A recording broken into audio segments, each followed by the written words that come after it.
Hello there, everyone. Osage Orange here, and welcome to another episode of City Building Saturdays. We're here on episode number 253. This series do appreciate everyone who has come out. Hope that your guys' time zone, whatever your guys' time zone is most wunderbar. Do apologize for the late start here on Twitch because excuse me.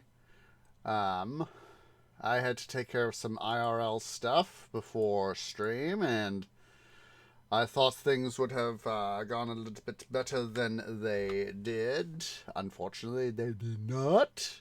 That's okay. So, on the agenda for today, we are going to be continuing our stuff. I did get a little bit of money making done off cam, not as much as I would have liked, IRL, but at least we got some more money made, and I did get a little couple of things going, slant done, so that is always wunderbar. Let me get, let's see, there's Skylines. Come on. Come on.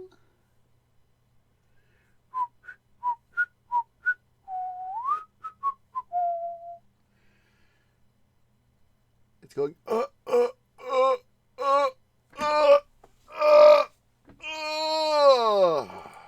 Okay. Here we go. So, I do have a little bit of a tree snack here, so I will be having my little bit of a tree snack here while we wait for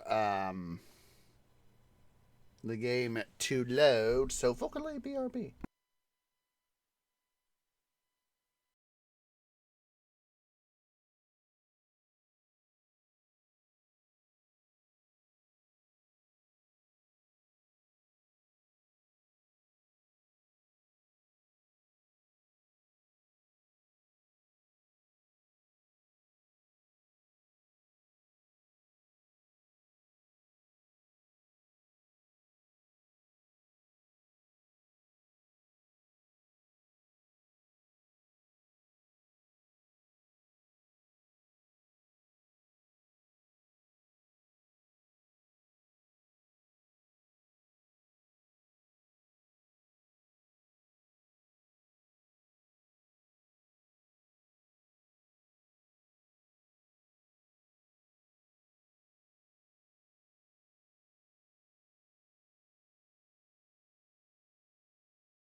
Okay, I managed to get my stuff done before the game fully loaded, and I'll tell you, I can't wait to get the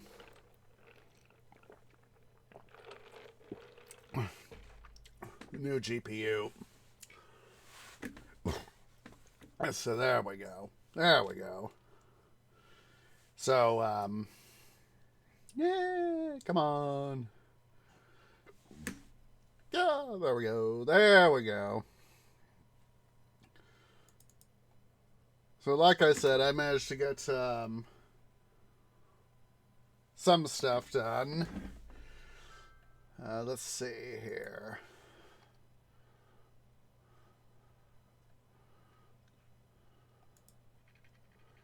I know I'm going to need some more people. I did manage to have the city expand off cam.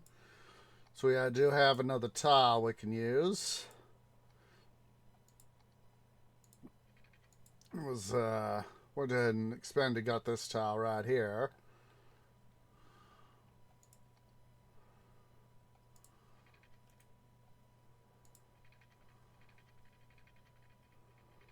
Come on.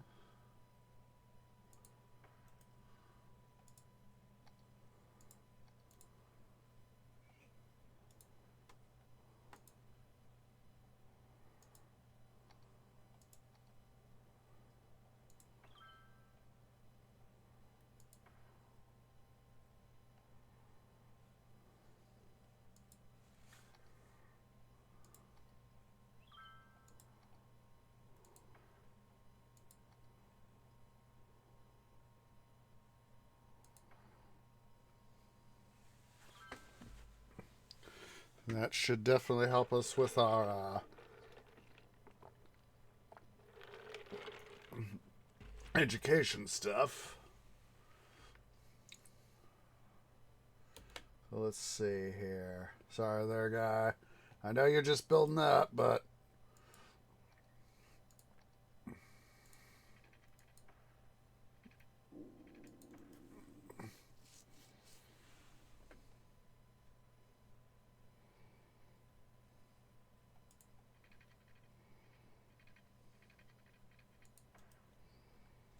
all right. Can at least expand somewhat out this way now.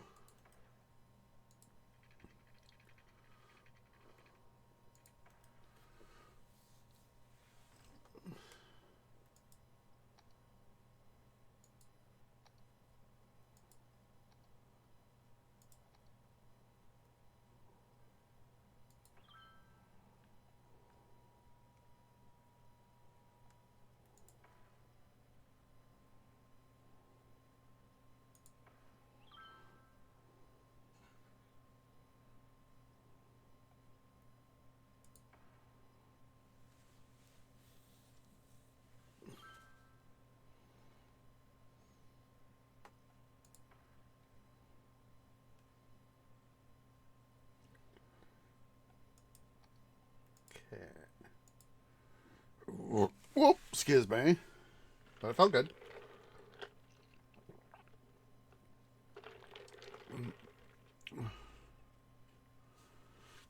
Yeah, this is what I like seeing is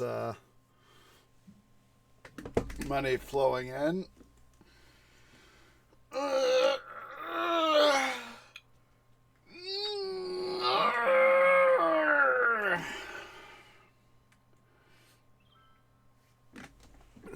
Oh, those guys need some water. Department of Duh.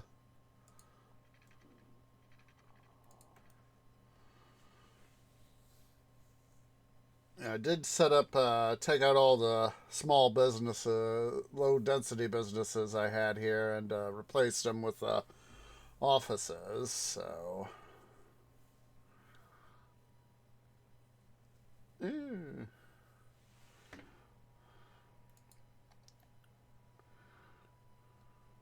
Oh, you guys could use some stuff.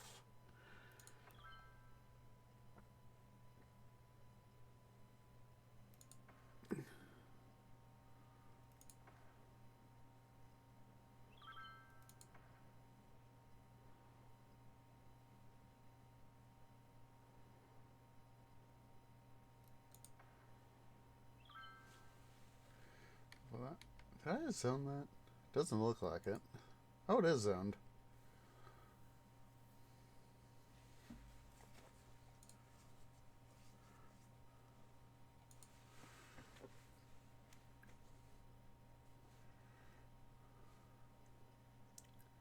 Oh, yeah, we need to get this right here by the highway here. This is going to be our level that we're going to operate at. So, wunderbar, of course. So, at some point, we are going to need to, of course, start to migrate over here.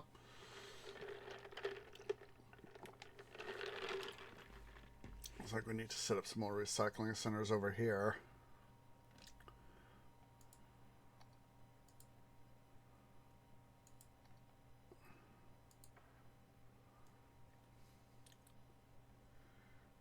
Just to help out with that.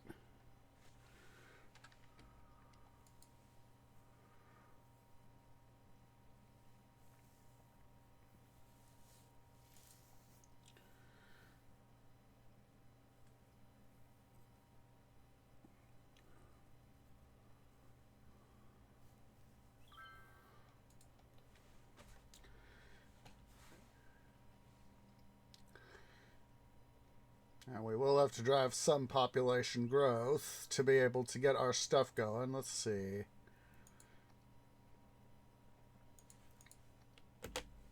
Let's see here. Oh, 670 on generic industry. We'll take that.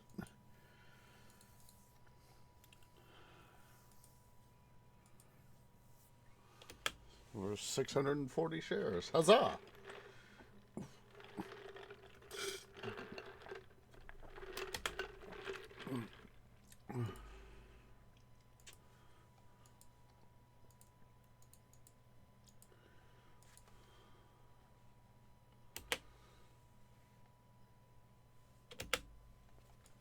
It's not quite as cheap as it was before, but we'll do it again.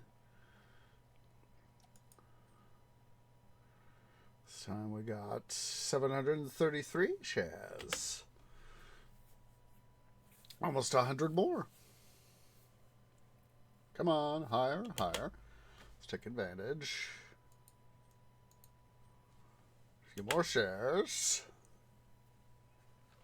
24. Come on, we could go a little higher. Please.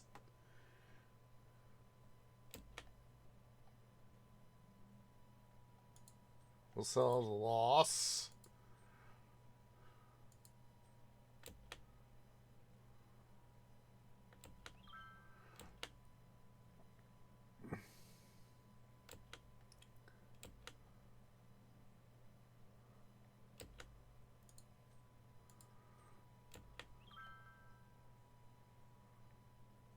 Oh, I should have.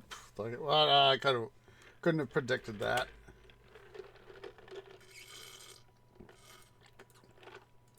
Like I said, you cannot anticipate the market.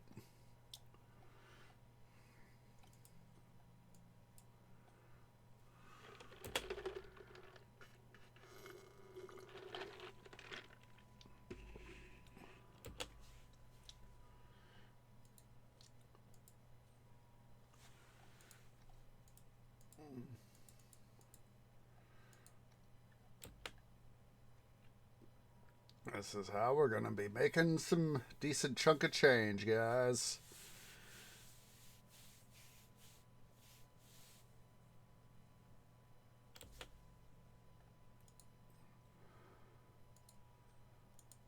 We've got our loans.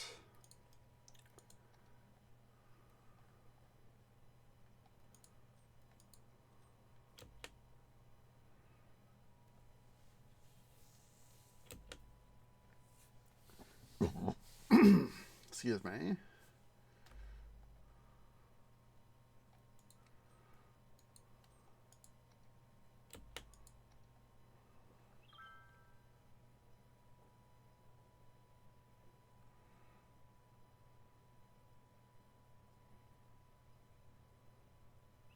Come on, go a little lower. I say go lower and it goes higher. Naturally. There we go.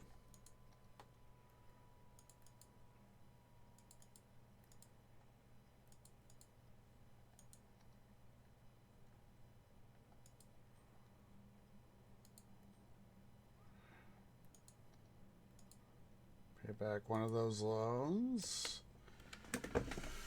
Now that I have 1,000 shares, it'll be far, far easier to see, cover the more specific dollar amounts.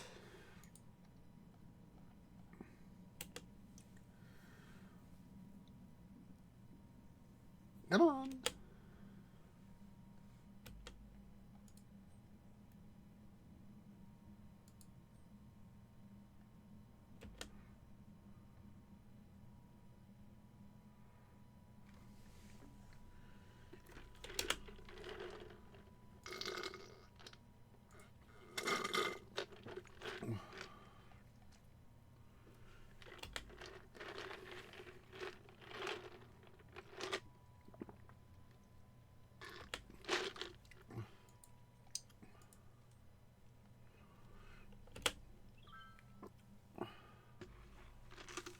A little higher, please. That's not what I meant. Go higher. Higher!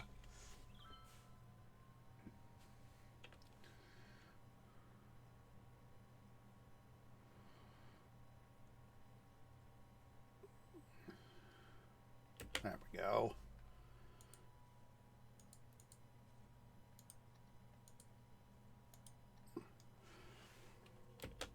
Oh yeah, here we are. We're just playing the money waiting game. Stretchy stretch. Excuse me.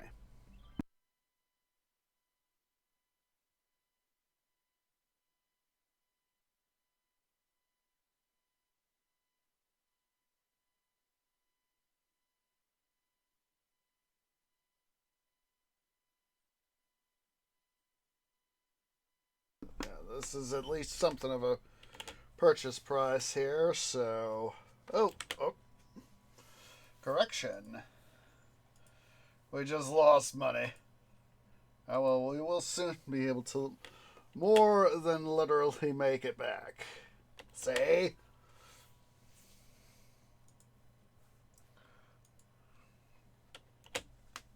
See? Sometimes it takes making an absurd amount of money to be able to hold up, you know.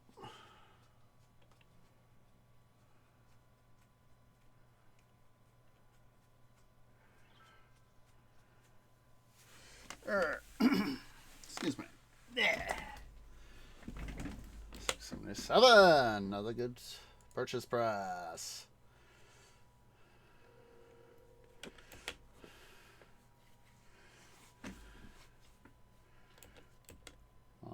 Go a little higher than that. 730. There we go.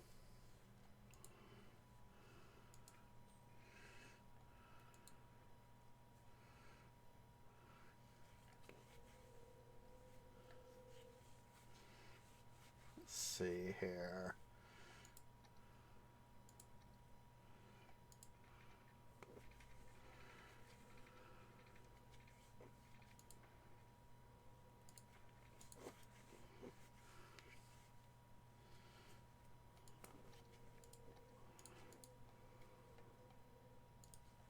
Let's go ahead here. We'll put in some more residential here. Partly because we need the expansion for the city.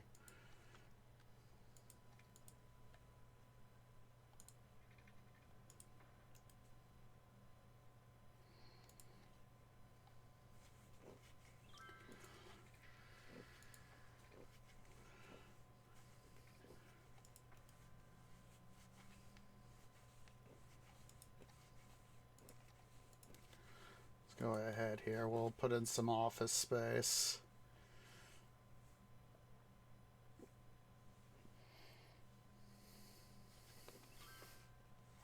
That way we can start to make use of trying to make some money the more traditional way.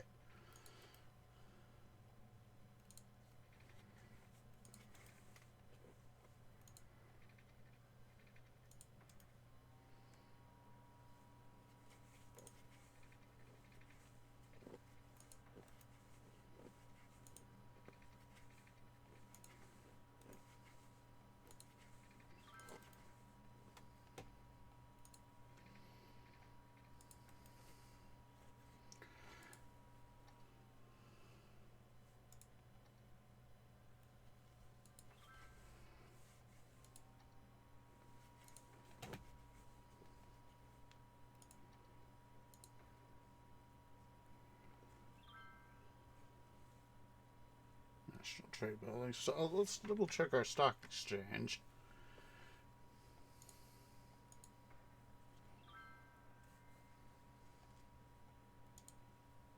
Let's see, got that up. Which is wunderbar.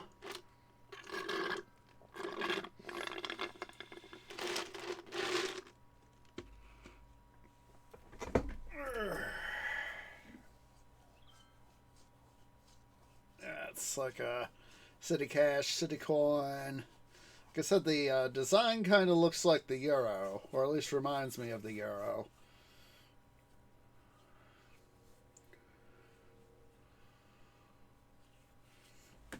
Let's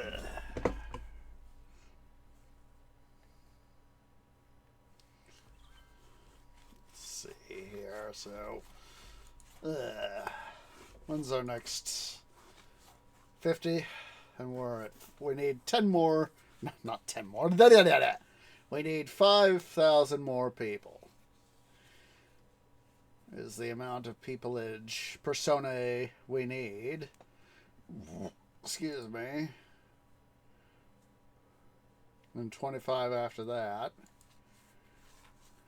Then 15 after that. We're barely halfway through to Megalopolis.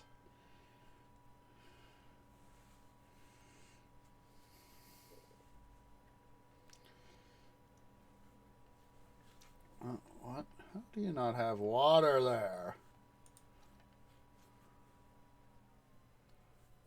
Oh.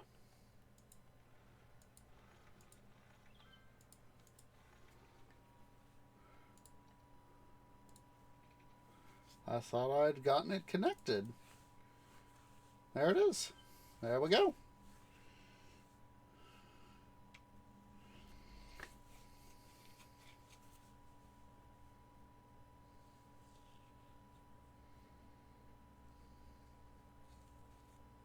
One of these moments where it's, you know, the great water main mystery. We really need to get more stuff going here for another entrance. Let's go ahead here.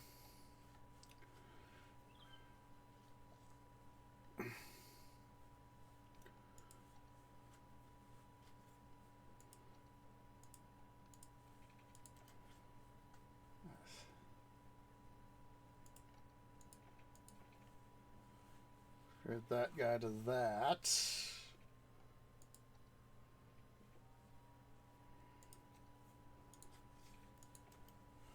might help ease some of the traffic stuff.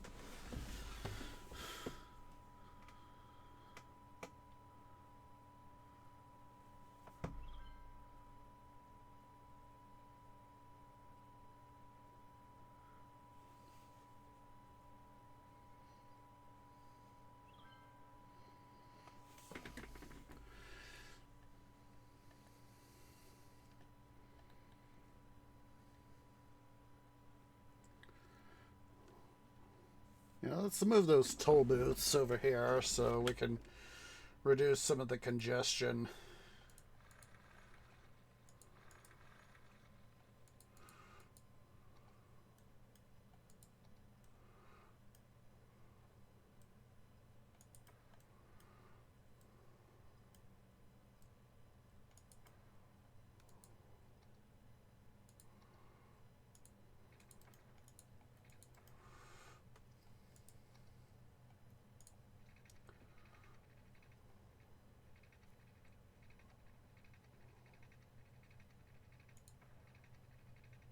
The slope's too steep.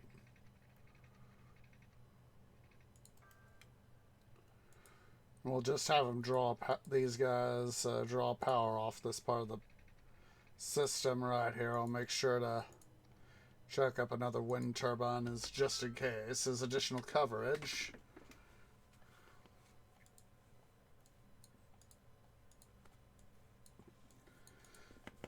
And then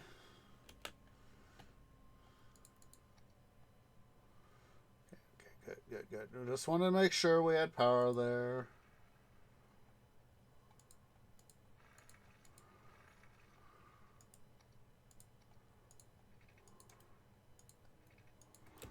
This will help ease some of our congestion. Because by making that, excuse me, a little more palpable in terms of transit, which will help ease that.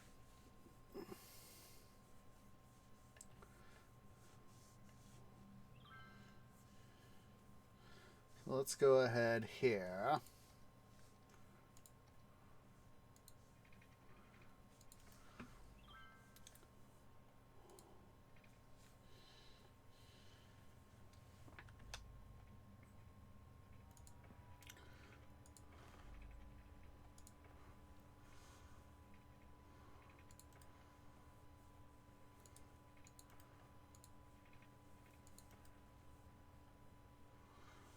Go ahead and install a set of in and out.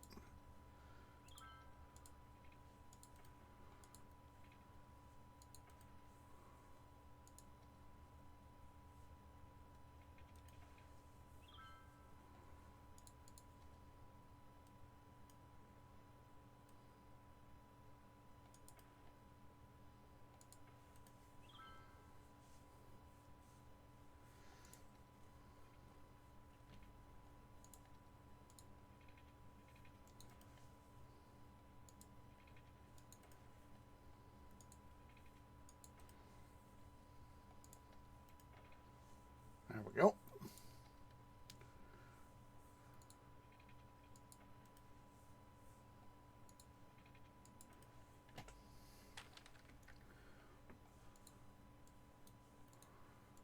This will help some of the traffic situation out here.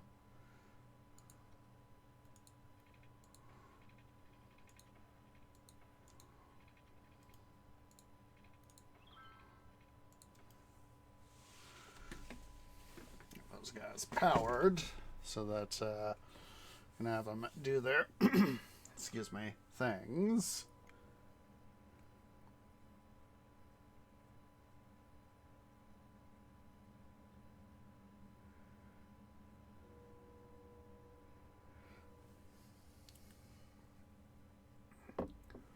This, of course, will be helping our city's economic situation out. So right here.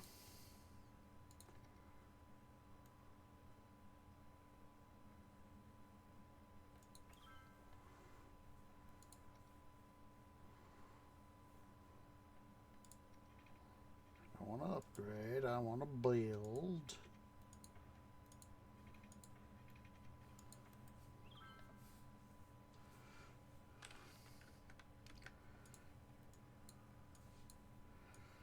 This will help traffic on this side of the stuff.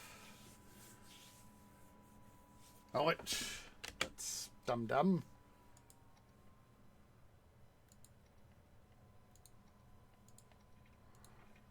There we go.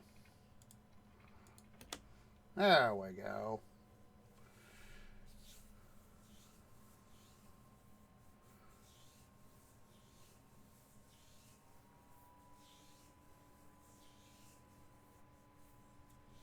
There we go. Now that's should be working the way I want it. Let's see. Let's switch that back over to regular.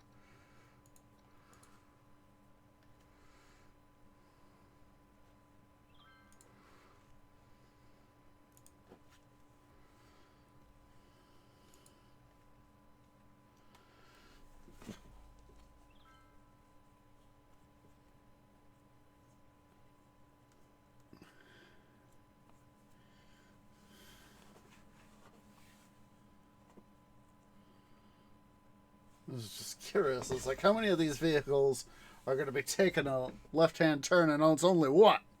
Only one!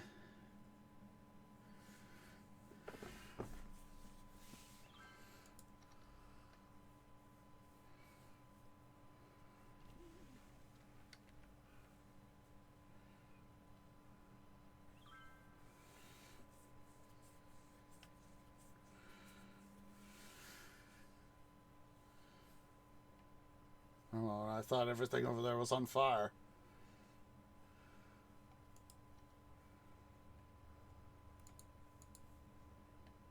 So what we'll do for our next tiles, we'll buy this one up here. Twofold reason for that. One, it gives us some more operating room for getting the highway adjusted. Actually, threefold. First is highway adjustment. Second, we get access to the farmland. Third, we can start to finally terraform our city. Make stuff happen so we can start to build up this area here. That way we can eventually come in and, be able to elevate all this area. But of course, just remember, we got to do this one little itsy bitsy thingy wingy at a timey. Ow. Ugh. Ow. Itchy limb.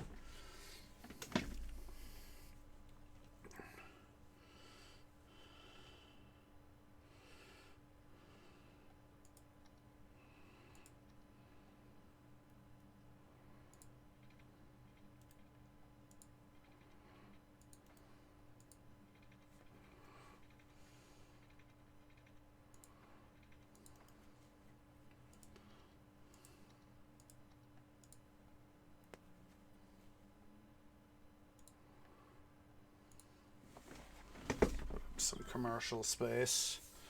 Also, I haven't had much luck as of yet, but I've tried to do at least a little bit of searching on metro systems.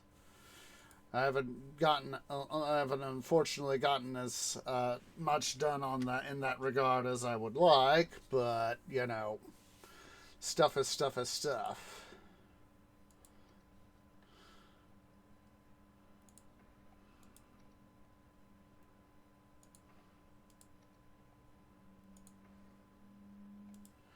Let's put up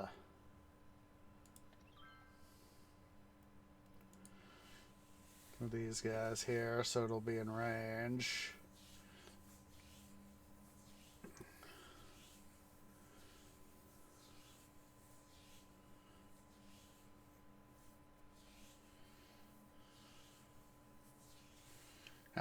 For me at least, having a fairly decent birth rate is always a good thing.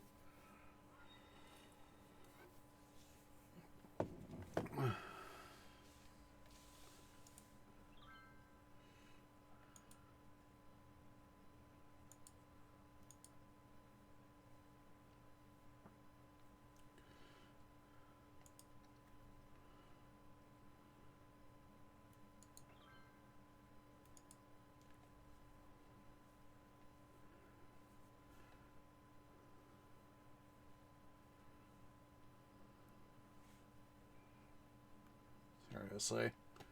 Let's get so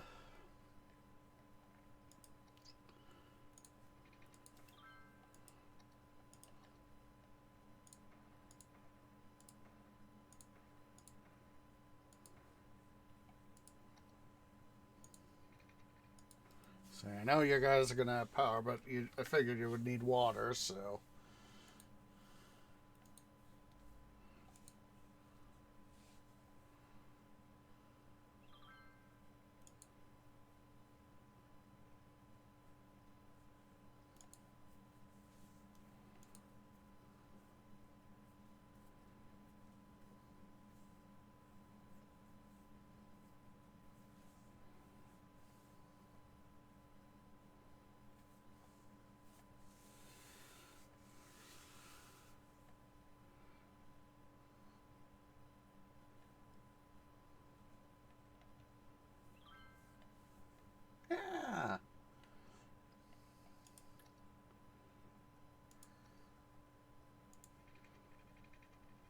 Have a little bit of space on this one.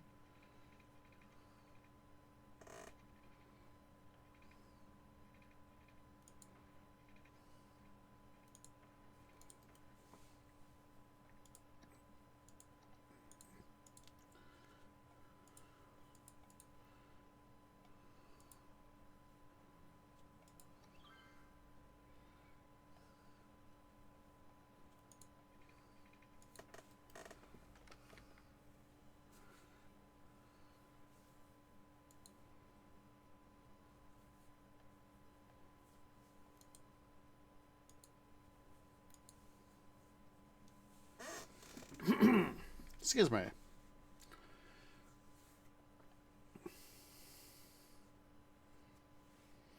Almost there. Come on. We need more people. Your population go up. There you go. See? See? Hit that next tile. Come on. Up. Up. Higher. Higher. There we go. And we can finally afford a nuclear power plant. And speaking of power, it's just what we need.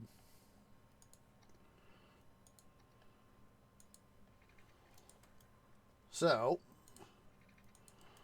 just do that, just so as that stuff is stuff is stuff.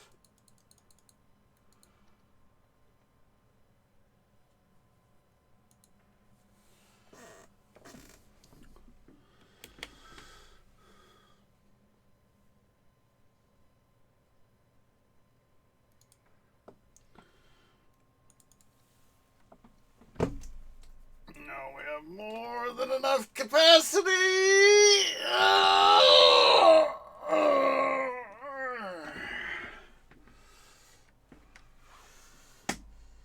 So now, let's see, can I? Not yet.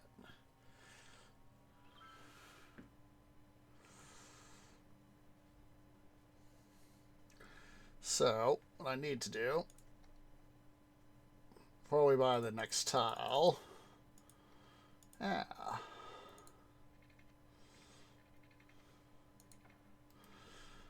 Need to do that because we're about to decommission all the excuse me, all the these advanced turbines here.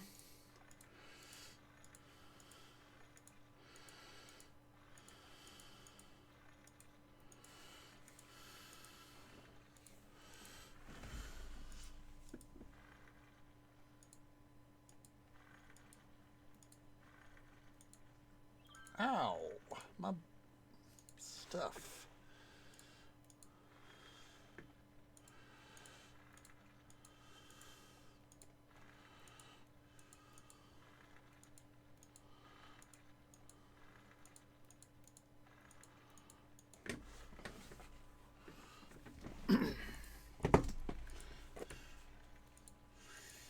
Of course, as per usual, the demolition of all these advanced wind turbines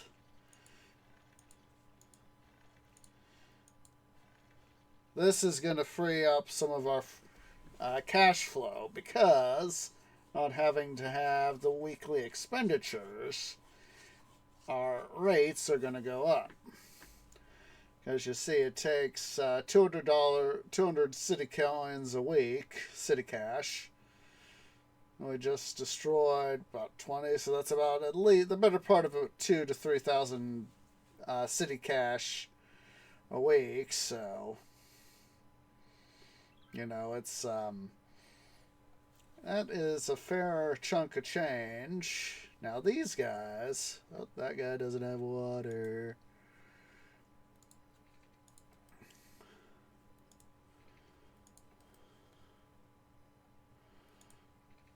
Now what's its right here? These guys are going to remain under their own power for the express purpose of ensuring that we have the water. Because with the nuclear power plants, they need the water to boil the steam to produce, boil the water to make the steam. And, it's kind of, it'd be a chicken and the egg sort of syndrome if we didn't have the power we needed to extract the water to make the power. It's like I said, it's very much chicken and the egg. So by doing it like this, these guys, while technically not on part of the grid, they're on their own little mini grid. I would rather have them be on their own mini grid to make sure that we have sufficient power.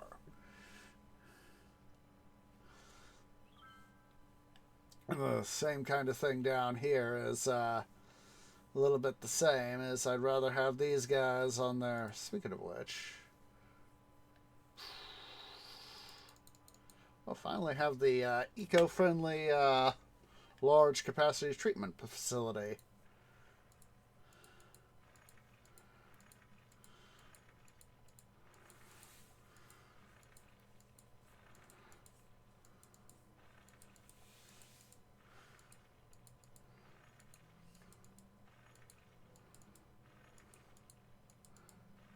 Now, of course, this guy here, as you can see, is far more expensive.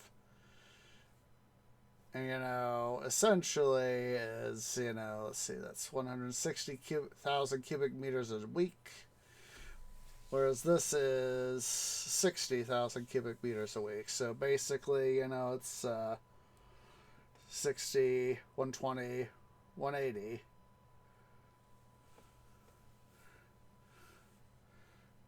Full. Essentially, this guy is just about three. It's 3.5. A number of times the cost, but I've always believed that they are worth the cost.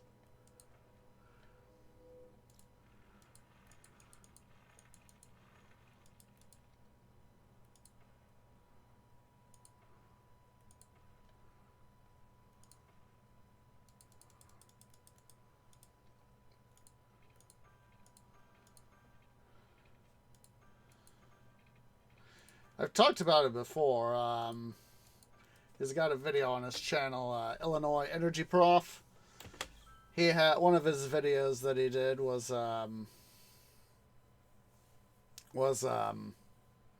about sewage treatment, and it's always an interesting thing is how he covers, the basic treatment of stuff, so...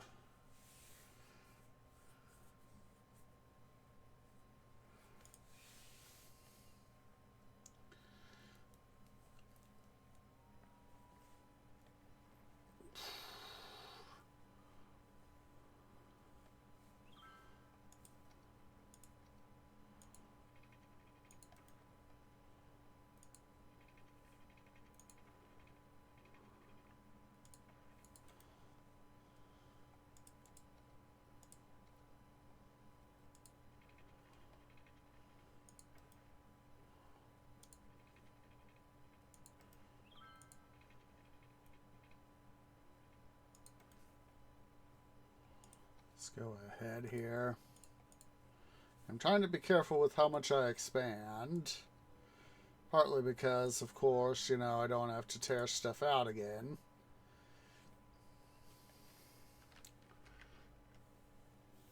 But, yeah, it's always a fun thing to have to get to build stuff up. Oh, water.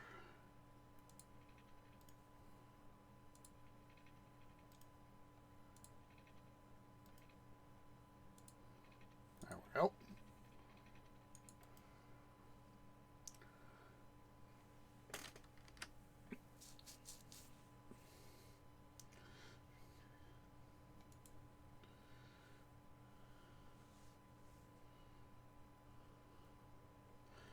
Alright, let's go ahead here. So we're going to buy this tile. So as that we kind of look at that. It looks just like a 4 with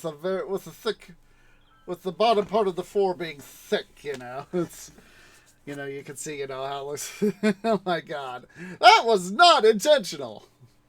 That was definitely not intentional. Oh yeah, that fun. Very fun.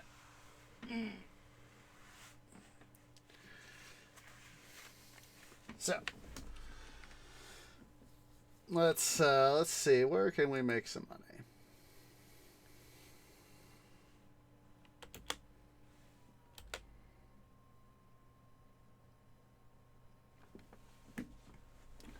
Could have been lower. I could have made a bigger profit, you know, by buying shares.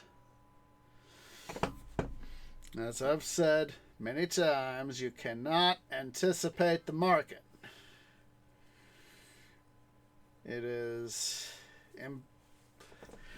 you know, I think even with AI, you know, you couldn't anticipate the market because, you know, it's just too volatile. There are too many factors at play. I should have really bought something, but did I know?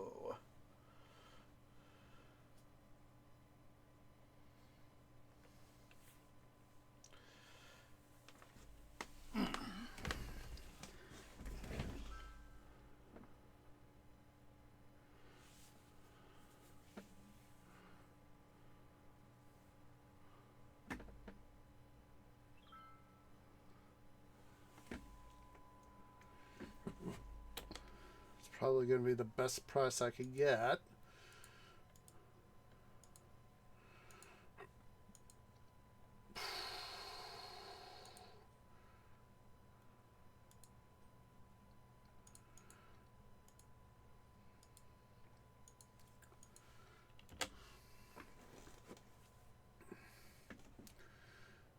I'll go a little higher, please. Come on.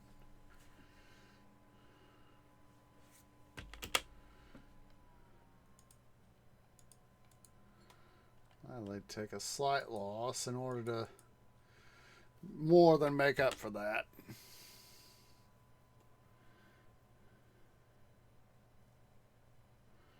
Come on.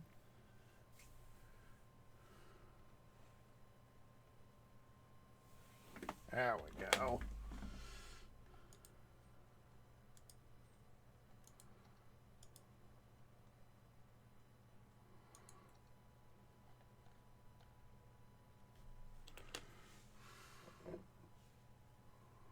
Come on.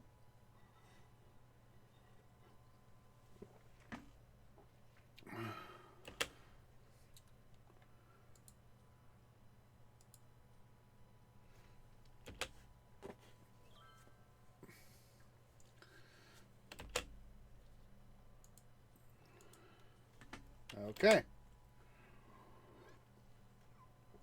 Let's go ahead and let money accrue. What we'll do now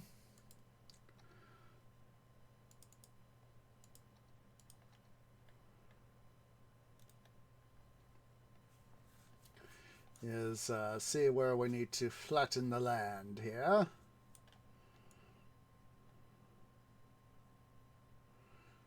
Too much soil. Donkey dung!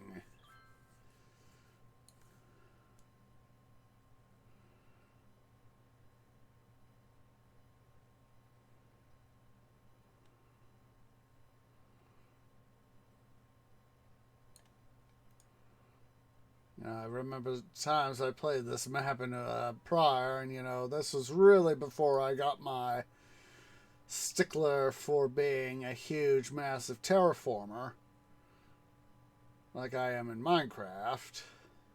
You know, essentially putting Minecraft into this game.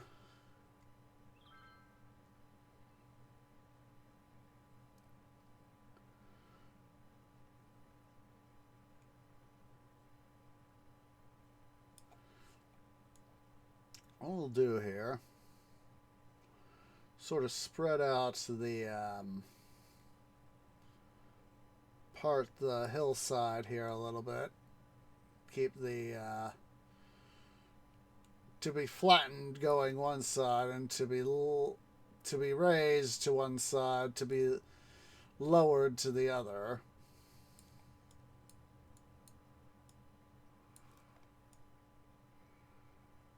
You know, it's one area I remember. Been through it a number of times over the years. There's this little quarry area in the Treelandia region that is, I'd have to drive to get there, but it's, thinking of the farmland here, it is in a farming sort of area, but it's I don't remember what type of quarry it is. I think it's a limestone quarry. I think there's a lot of limestone in this part of the country, but it's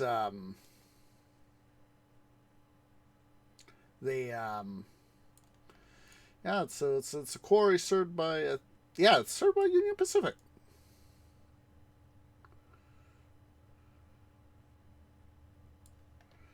Oh no, too much soil. See, this was while I was trying to get the some money here, so I could start to plan and prepare for this industry area. So what we'll do is we'll be straightening out this highway to bring it down to here, the interchange over.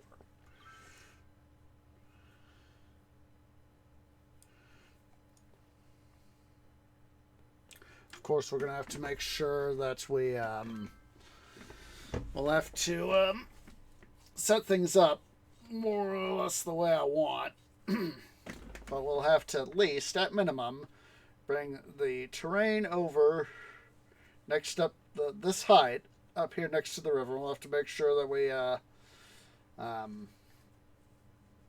bring the highway over as well, and we'll elevate what we need to, and then we'll bring it back down. I know that we'll have to change that eventually, but yes, the inevitable BUTT.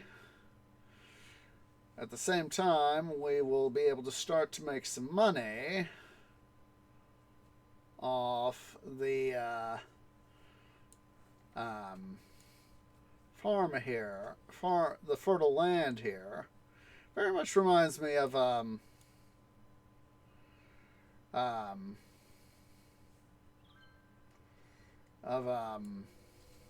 Caesar 3. The part I'm thinking about is let's see, let's go and zone this. See, we need industrial.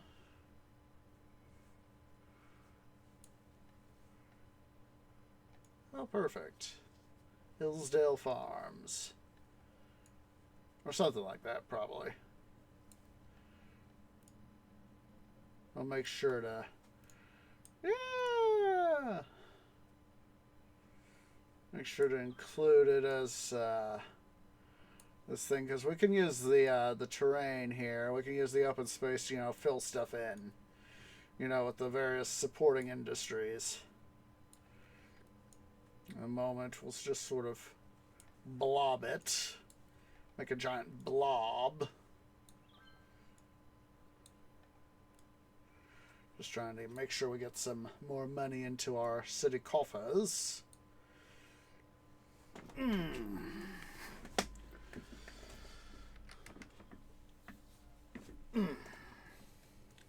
More demand for stuff, so let's go ahead here.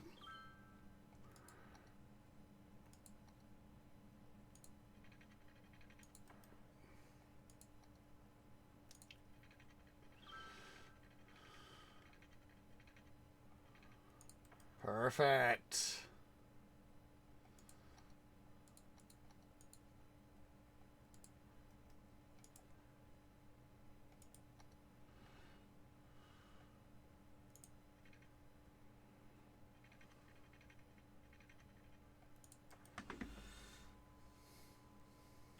That'll help generate some additional income.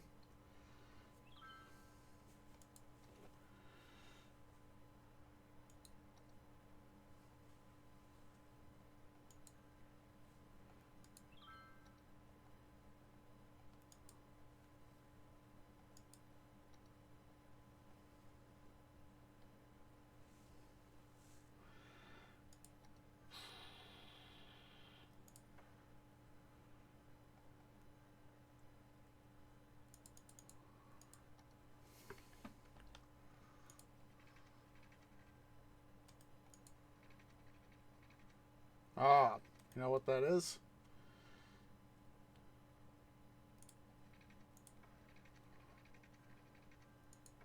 There we go.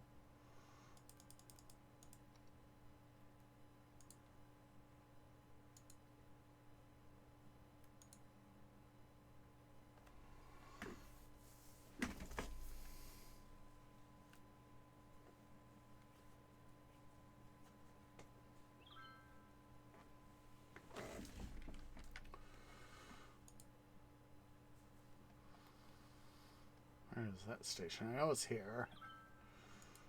Oh, there it is.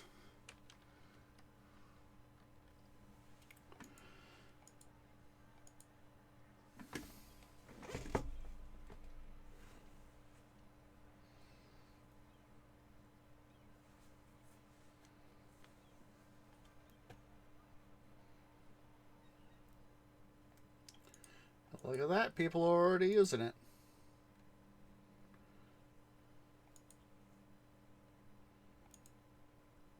That's what I like to see is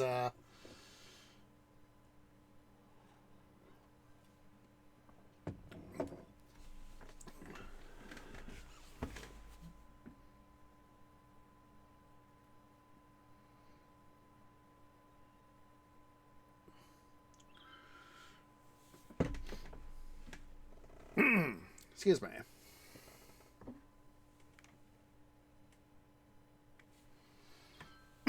Excuse me again. Just gonna sit here for a few moments and collect some money. Let's do that.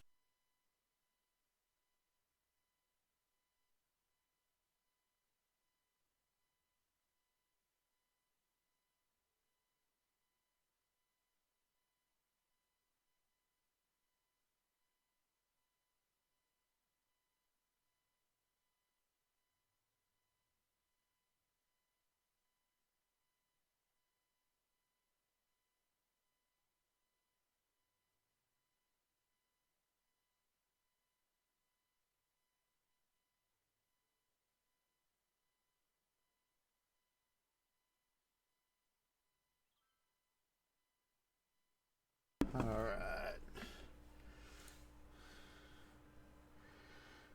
I would rather have one overeducated worker than undereducated workers.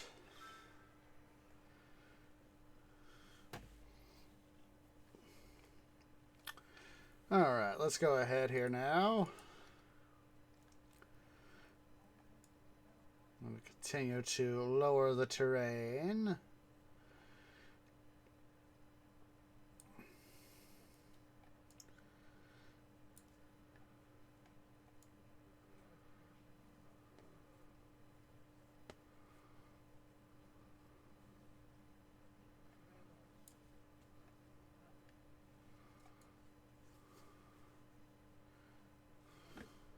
Terraformer extraordinaire I am.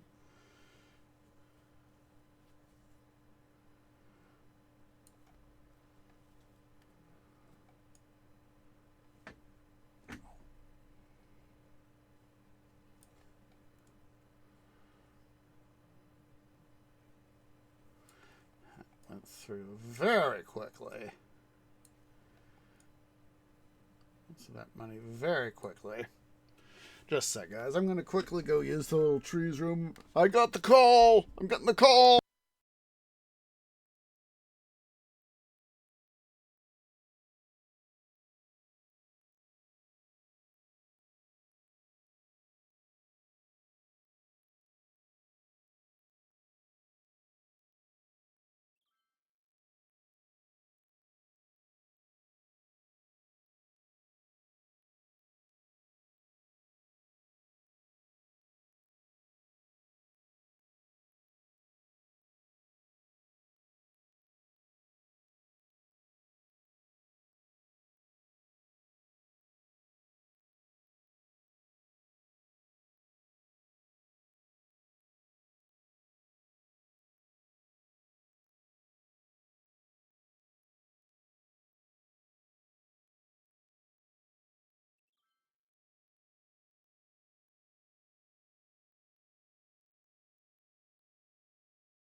Okay, guys, I feel so much better now.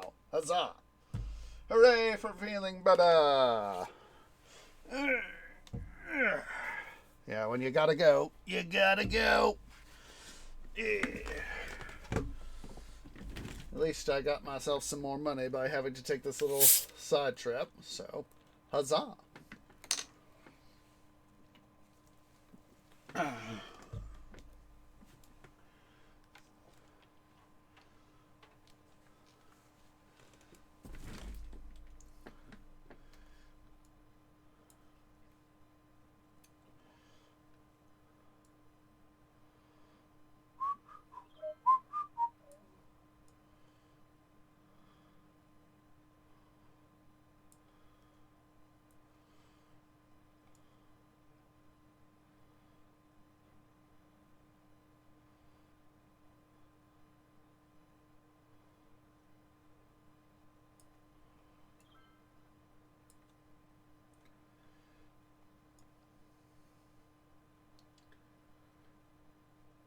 And we'll take it from this little bit over here.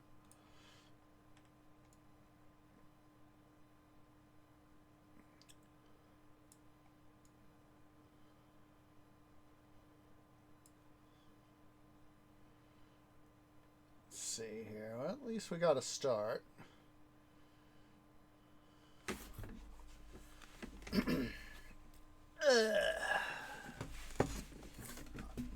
One of my roots has really been acting up lately, and it just freaking sucks. Just sometimes, let me tell you, having to walk around with stuff is just such a pain in the posterior at times.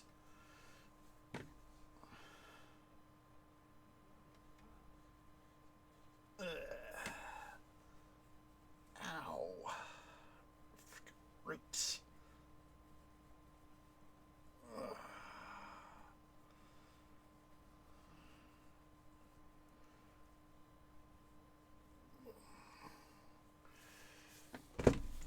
Just waiting to get some more money here. So what we'll do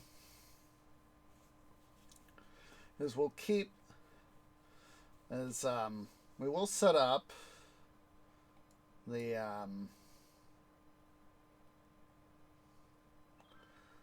on the interchange here. We'll probably have we'll keep the toll booths up here. And the toll booths down there. We probably won't worry about installing any toll booths over here till we start really building stuff here up. We might even just go ahead and just nix, essentially, when the time comes. Well, actually, I'll just probably move these guys up here and just leave those guys right there. That way I'll have some more operating room. That's actually a far, far better idea than just trying to toll everything to death.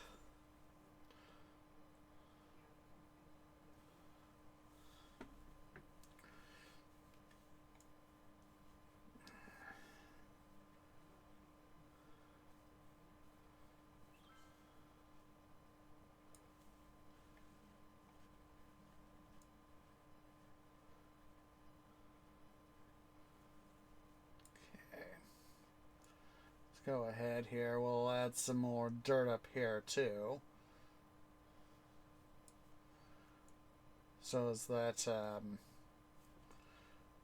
come through and start doing stuff. So we're not gonna worry about getting all the way up here just yet. Or should we? Yeah, let's go ahead and do it. That way we can bring the highway up to the level I want, and can then put in the toll booths and ow.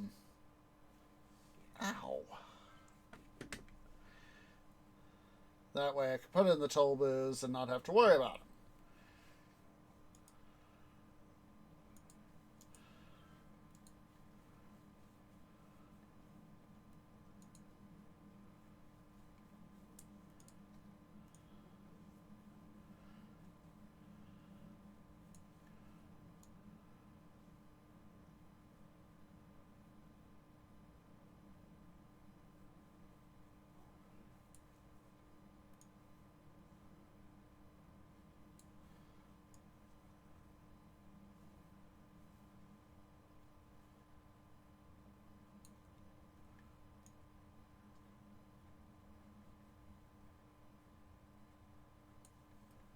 enough money.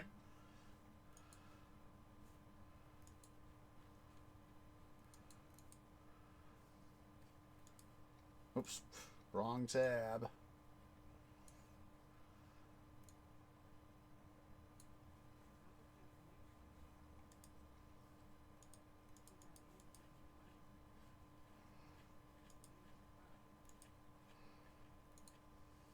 Got some more money there.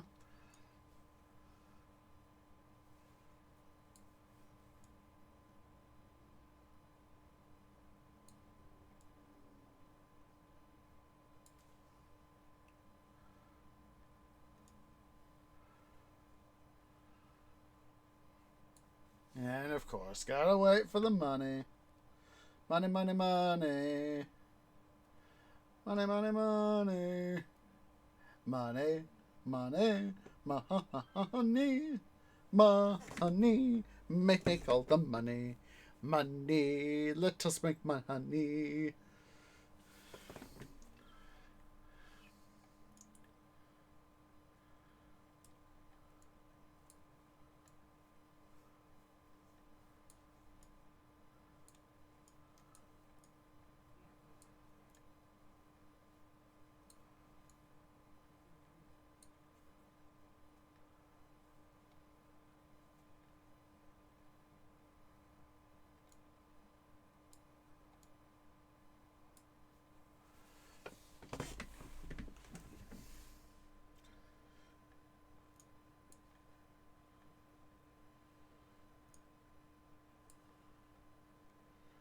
Gosh darn it.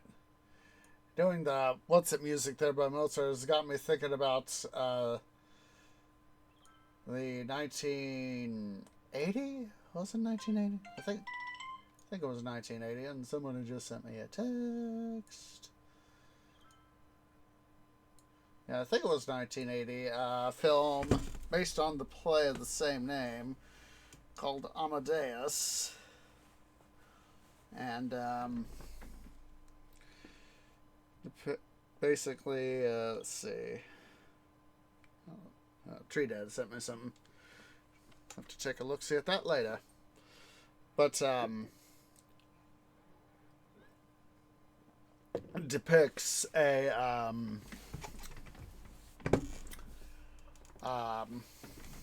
jealous Antonio Salieri, who was kind of jealous of Mozart. He was and Salieri and Mozart were God, what's the word I'm looking for? They were contemporaries. There we go. That's the word I was looking for. They were contemporaries, and basically the play and film depict Salieri and Mozart as rivals, and how Salieri was jealous of essentially Mozart being a child protege, and all that. So he, in order to get back at both Mozart and God, he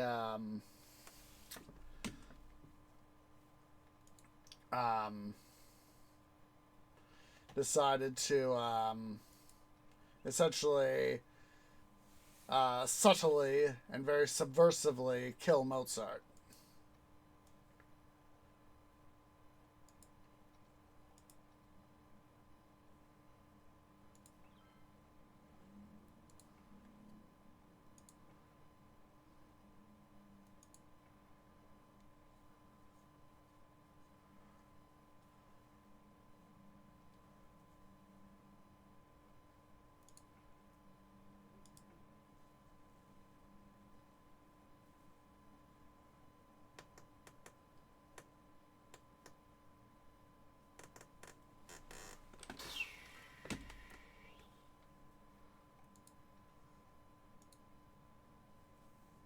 Pay that off, so that's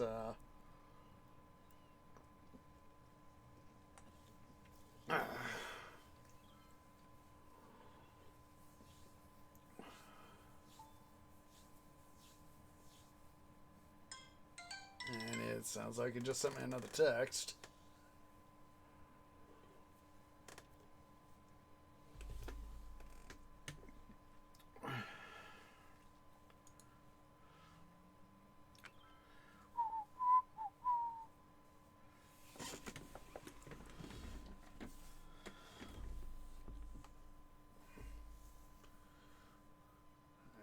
Build up some cash here. Let's get ourselves a little bit more dirt. But we don't need any more derp, that's for sure.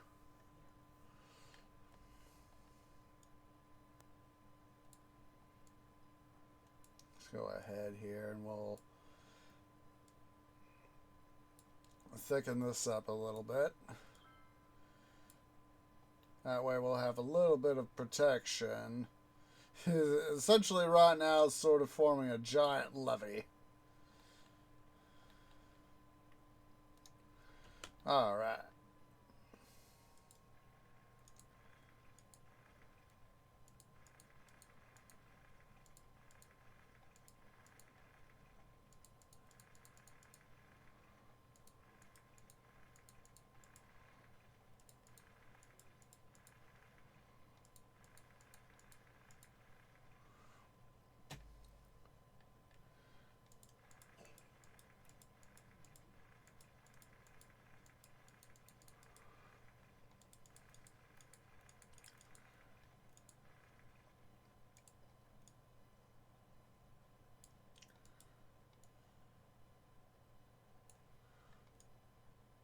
And make sure we flatten this all out here.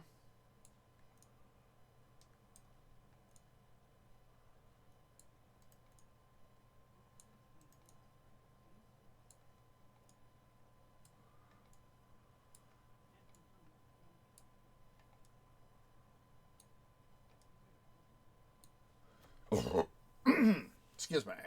So, what are monodirectional highways?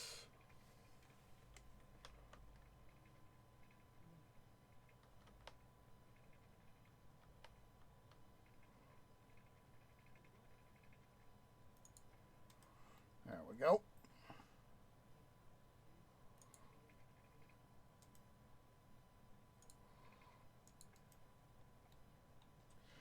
There we go. So let's go ahead here.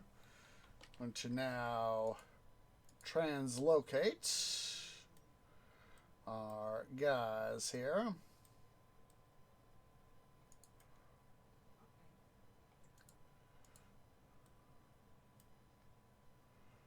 Said we're not gonna worry too much right now, but we might install something later for the new interchange. But for the time being, I think we'll probably be good.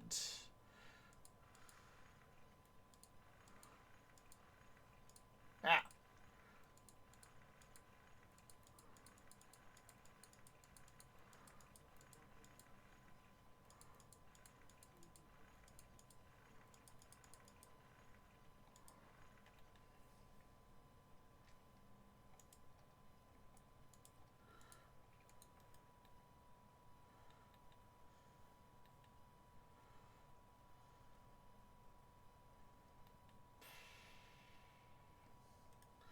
Let's first, before I try to install the interchange, let's go ahead and see where our guys lead us.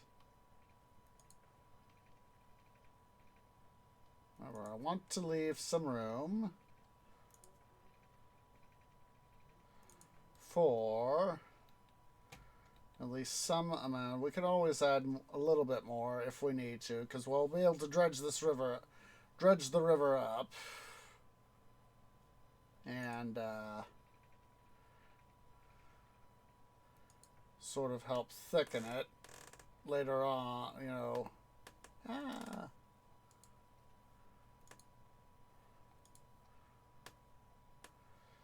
Can always make it deeper too, should the need arise.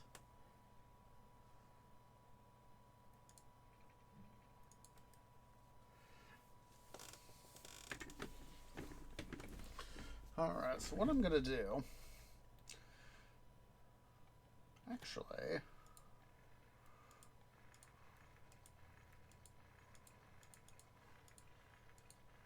It's kind of an idea here.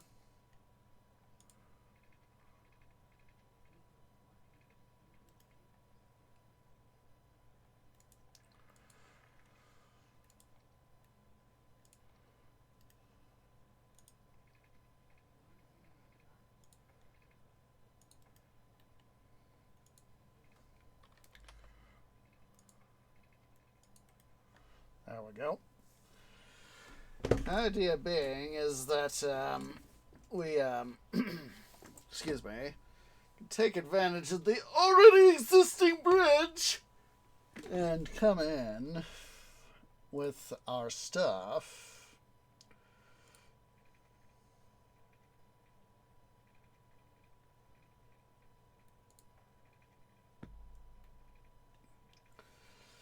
Let's see here.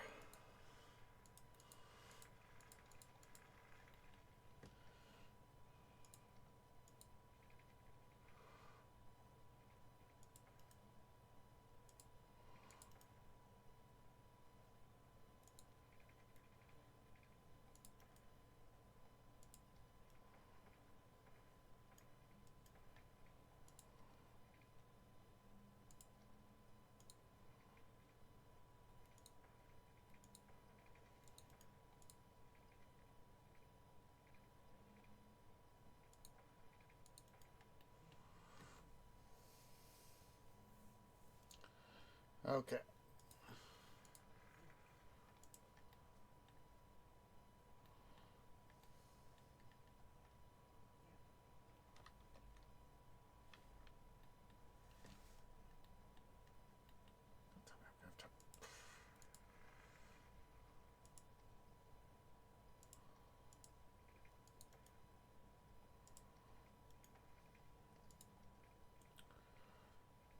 Build, hello.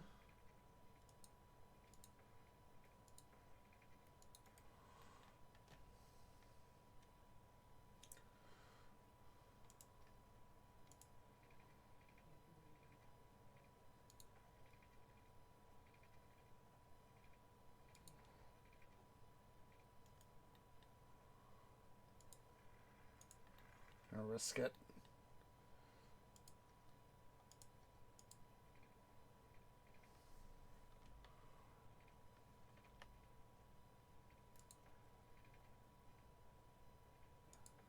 There we go.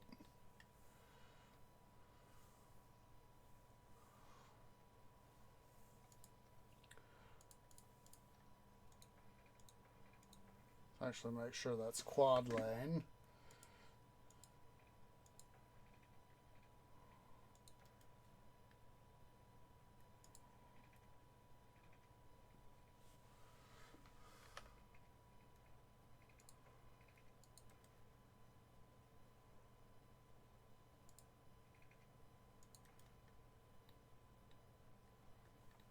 All right. So now all we got to do is plumb in some electrical lines and the water and sewage mains.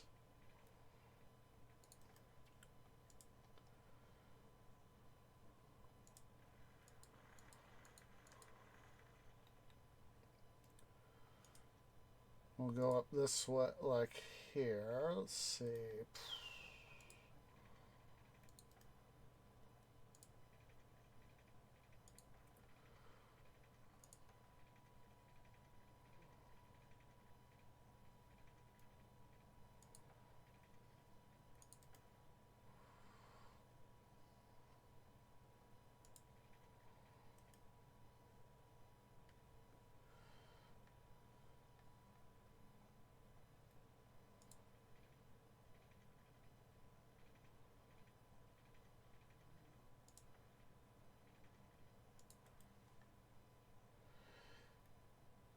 Gosh darn it.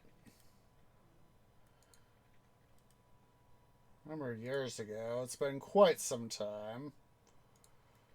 I saw the 1950s version of 20,000 Leagues Under the Sea. with God, what's his face? God, I'm blanking out on his name. Gosh, I do not remember his name. Brain is going duh right now.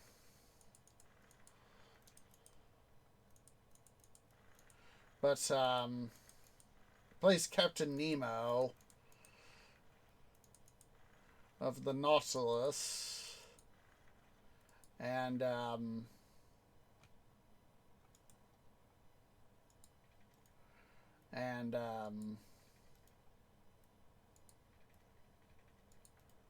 but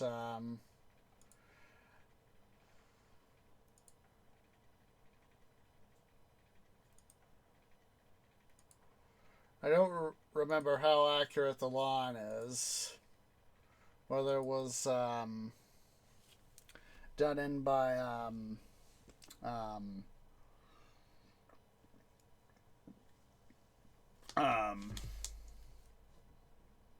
God, what was his name? I know it was French.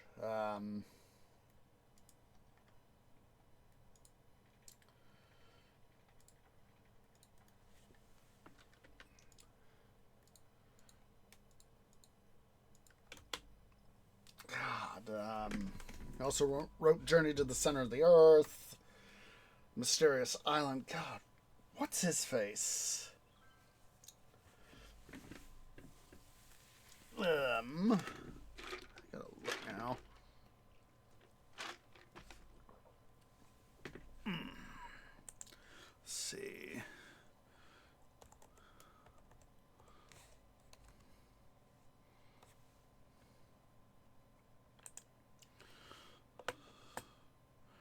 Jules Verne. That was it. Jules Verne.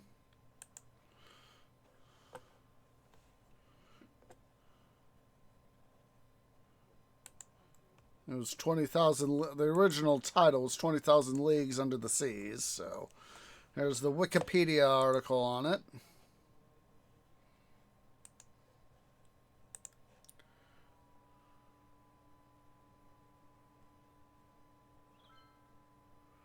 Let's see.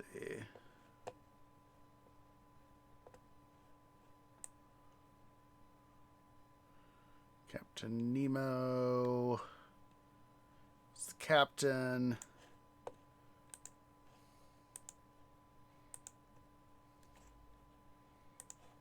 There's the link to the Verne article.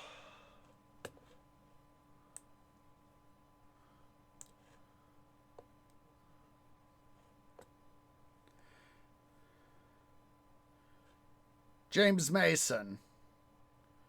James Mason, that was it. It's 1954 the film was released. It was like, I remember it was something from the 50s. And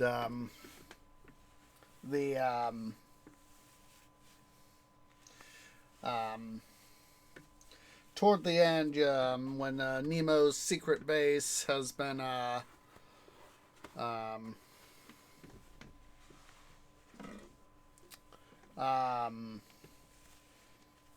when Nemo's secret base Vulcania has been discovered by the great powers of the time, you know, like the UK. I think it was the UK.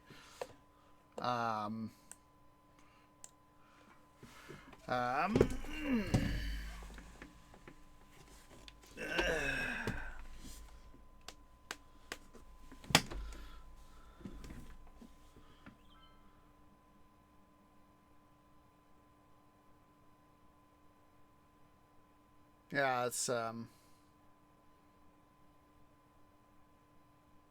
yeah, here it is. There is hope for the future.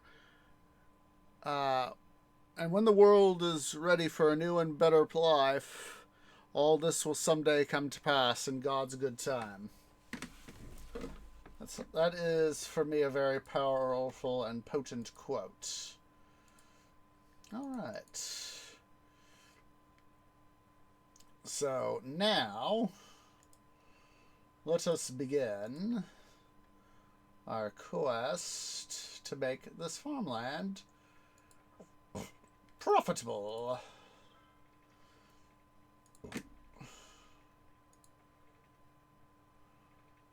I will leave a little bit of space there.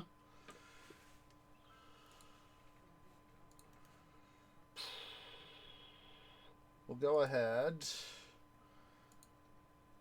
put in a dual lane highway here, so as that we can eventually, be able to put one up over here as well. And we'll probably have another connection somewhere come and split off and come up that way as well. But I figured that this would be a good place to start.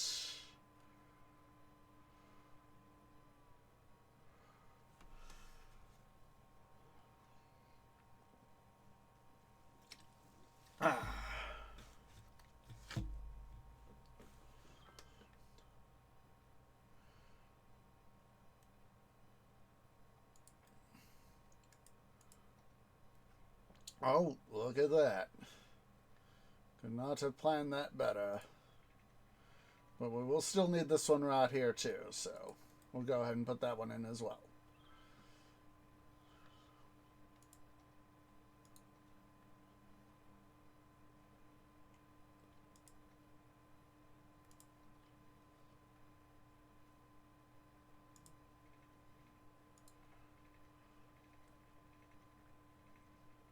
Doing it like this so as that can be able to split off the highways.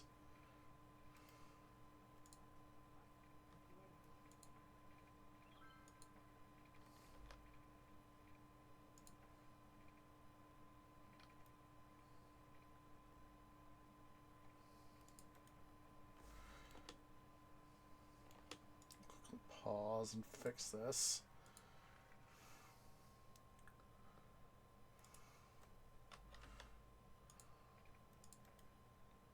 Rats.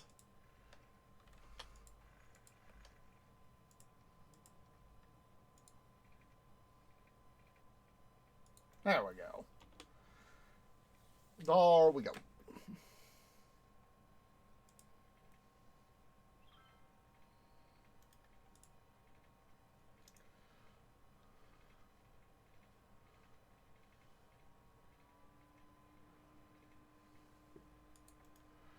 Basically, I want to be able to create a bridge.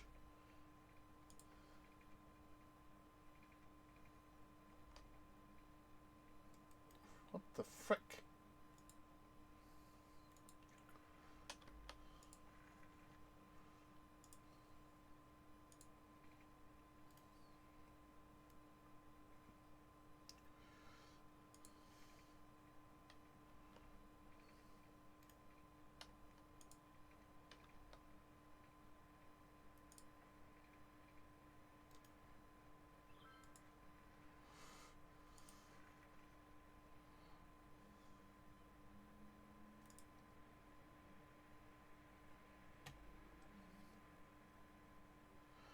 Or we could do it like this.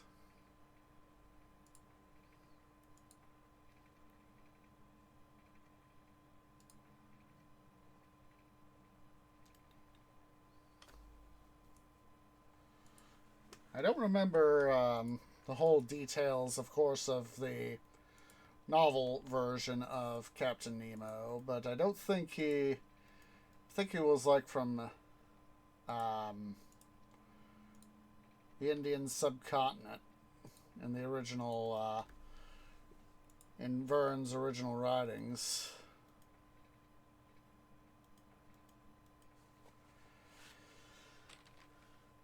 Alright. Yeah, but yeah, I think it was Indian.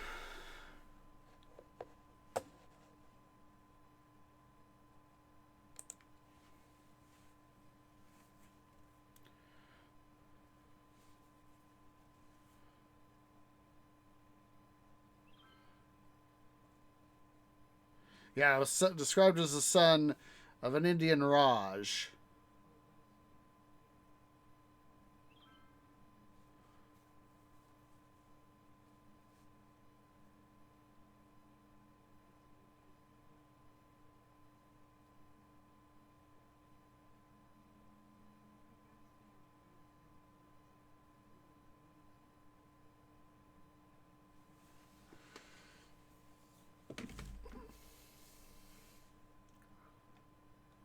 All right.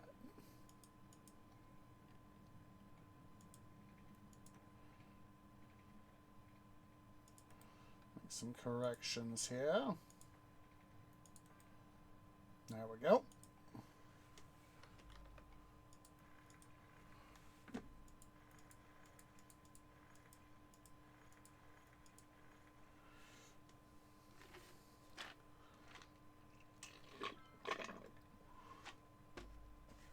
All right, let's go ahead here and we'll get started.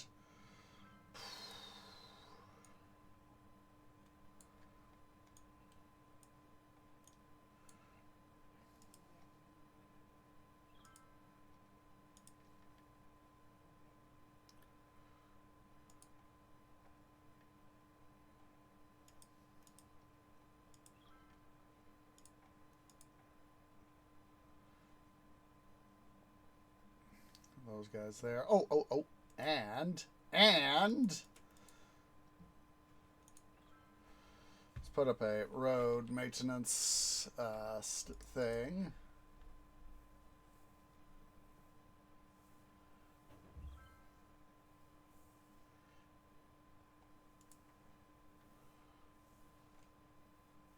Put up several.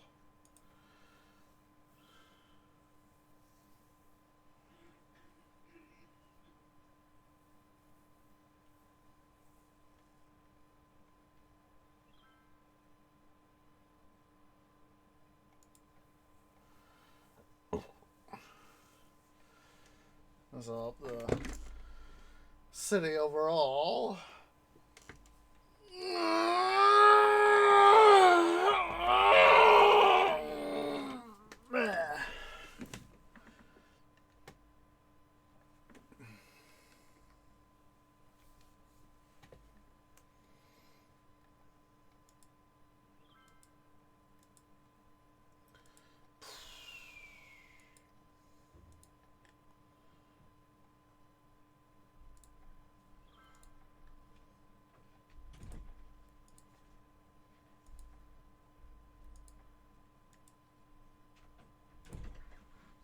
So I can get some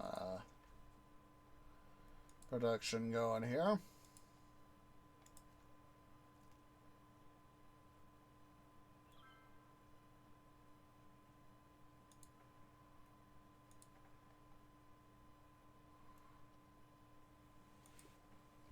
There we go.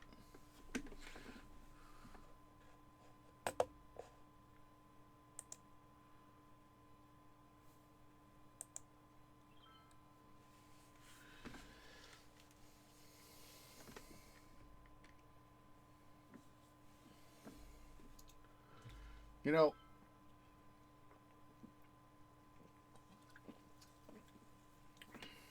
I don't remember what the reference was, the original reference where I heard of it off the top of my head. I think I saw it referred to in some video. I think it was on YouTube, but I don't remember what the video was. But, and I haven't seen it yet.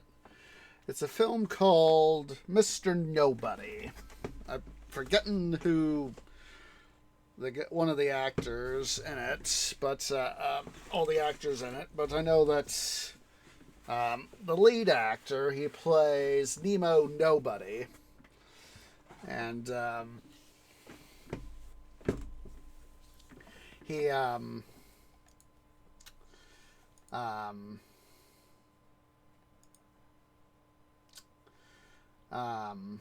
basically is a guy who he basically to my understanding of the film, don't do that, I want that, thank you. Basically his parents are divorcing, and in the course of the film his parents divorce, and he has to choose which of his parents he wants to go with. And so, you know, it's if he chooses his dad, things happen one way. If he chooses his mom, things happen a different way. And so basically, it's, the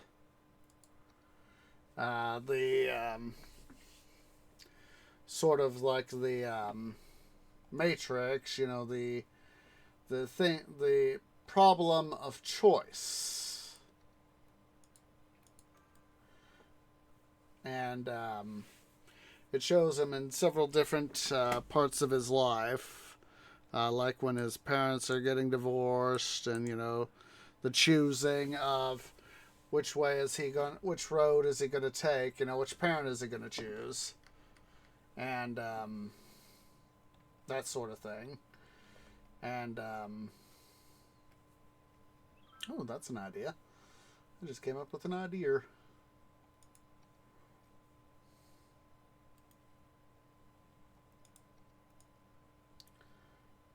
This a little bit deeper. Make this a little bit higher. And what we will do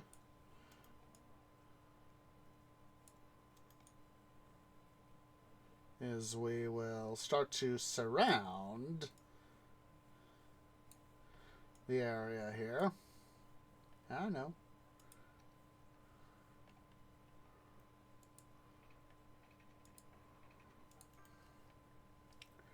Make sure that that's got access to power.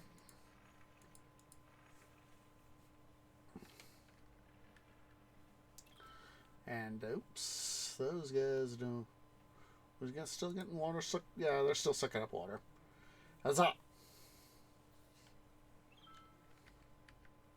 So anywho,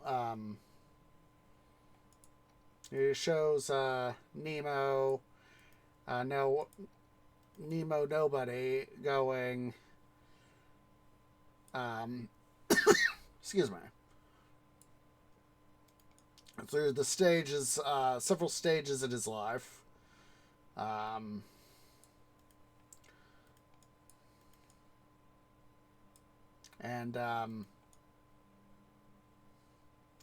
having to live with the repercussions of his choice.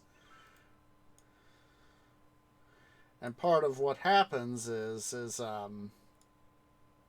he has to deal with I don't remember the whole kit and caboodle off the top of my head, but I know that he has to live to the old age of 118, because by the time he is supposed to die,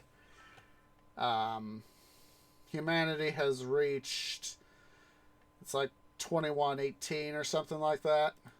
And humanity has essentially reached a time period in technological development where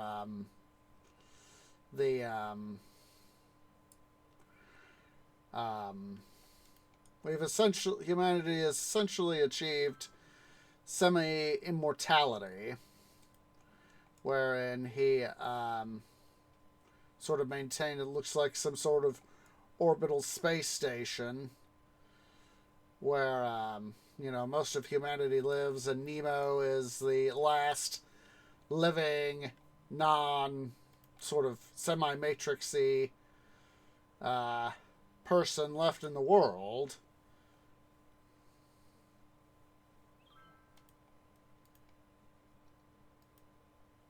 And he's essentially become a sensation because he's the last essentially mortal,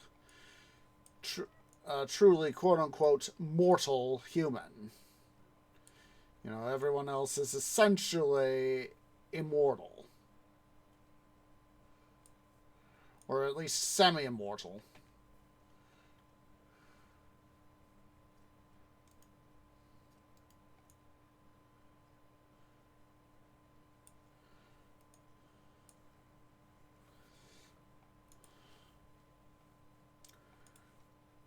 Alright, I'm going to go ahead and place that bad boy as reference.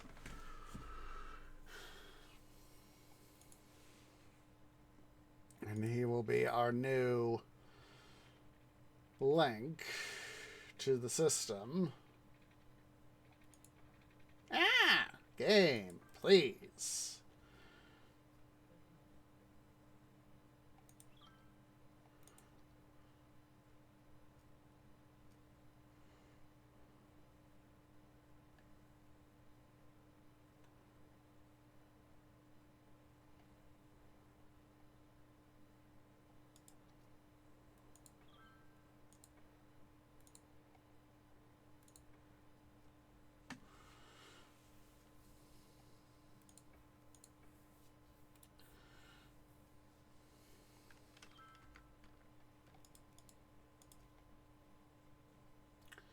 Yeah, it's like Nemo nobody has to face not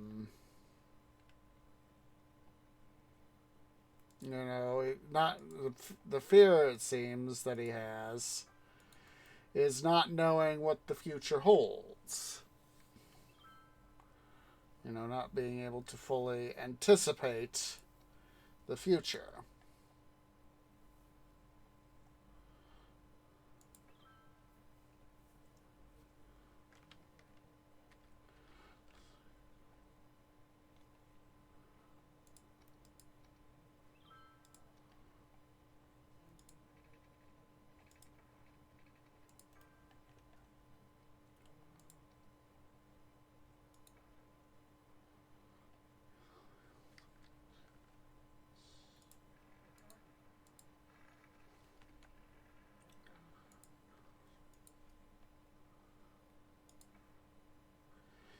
That's a very potent sort of thing is we cannot anticipate the future.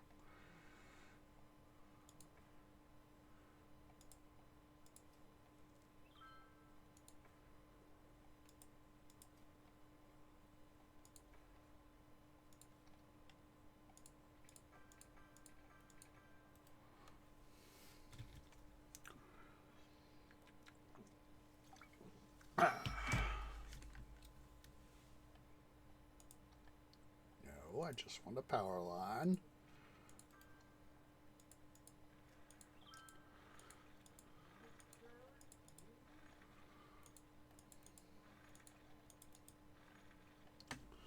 Hold off on those guys for now.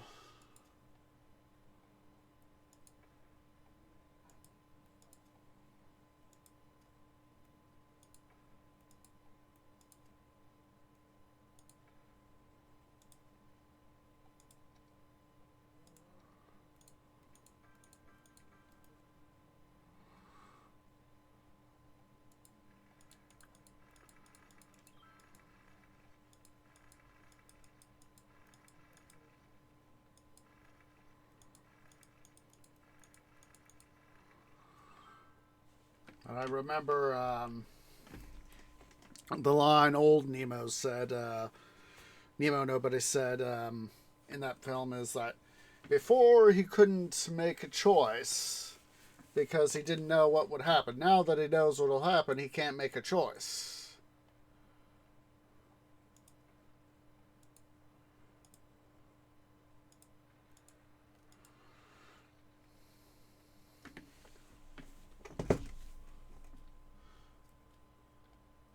Seriously?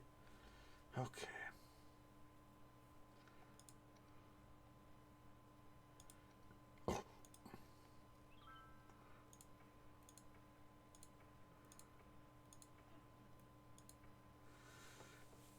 Okay. It's time for us to go ahead and take a break, so. No.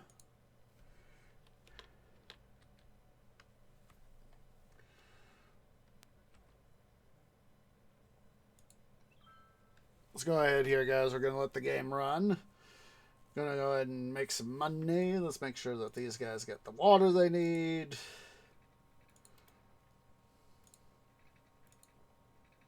Oh yeah, guys, let's go ahead here. We're gonna go ahead and take our first break. So go ahead, guys. Stand up, stretch, get something to eat, get something to drink, use the restroom. I will see y'all here in a few moments.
Okay, guys, tree is back. Sorry, it took me an extra moment there.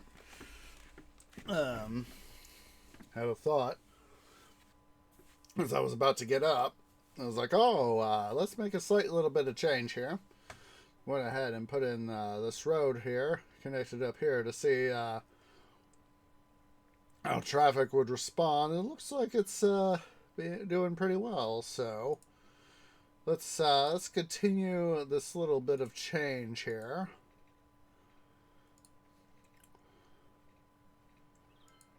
There's that. Let's see. Some office there. Some office there. To help meet some of the demand.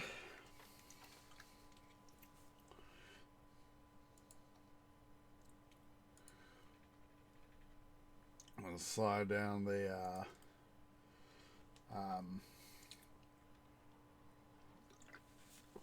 mains right there. The heck? The frick? I don't know why that's doing that like that. Let's see here.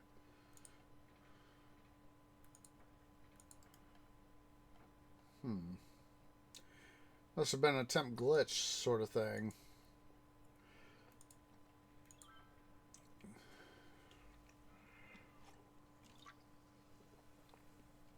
Honestly, don't know. Honestly, don't know.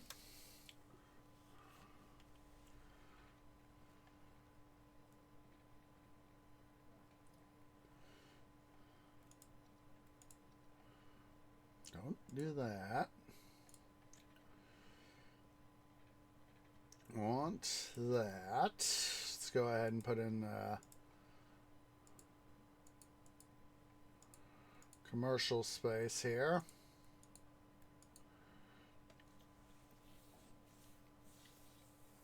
That'll help with getting this station to be used. Or further used, I should say.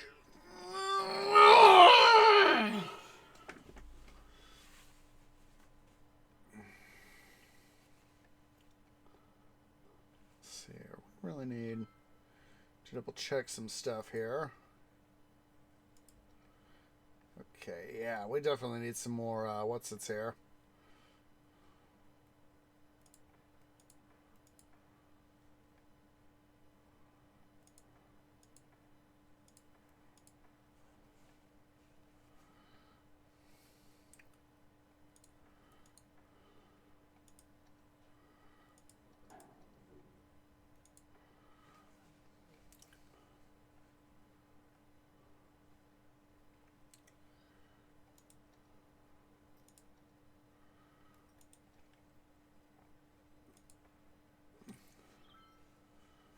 Start to get some evolution going on here.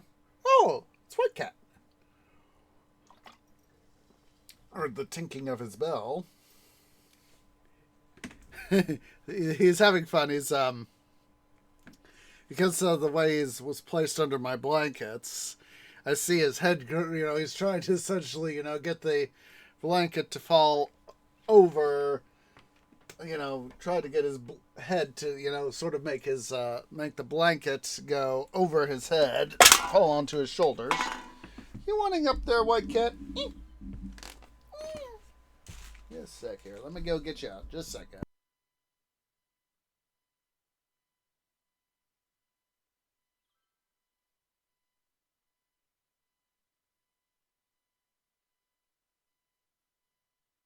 Why, hello there, White Cat.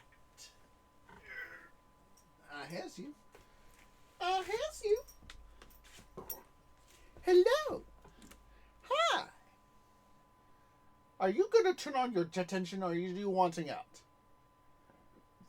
I think he wants out, guys. Just a second. Gonna let him out.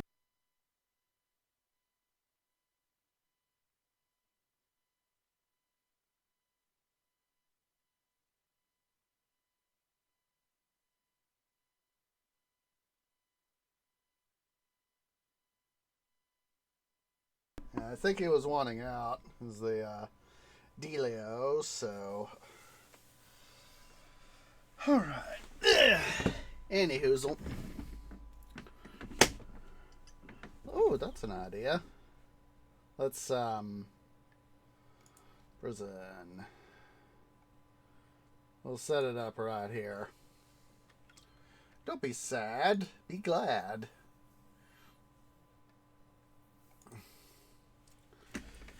It's a case of prisoners are being sent off to deal with their prison time.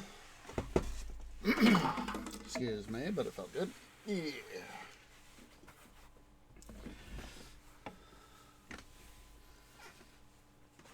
Let's see here. I'm just. Gosh darn, it's making me think back to Prison Architect.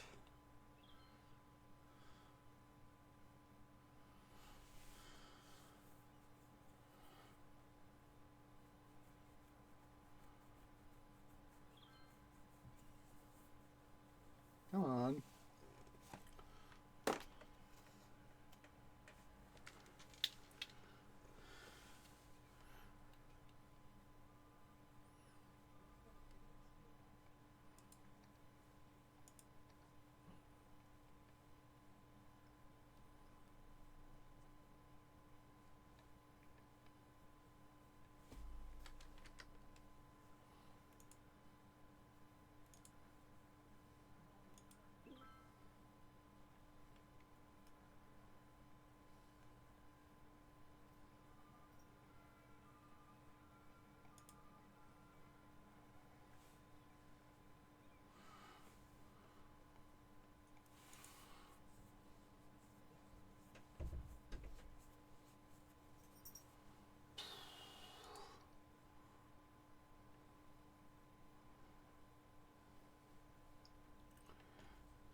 You know, actually, at some point, we're going to have to redesign some of this stuff. It occurs to me.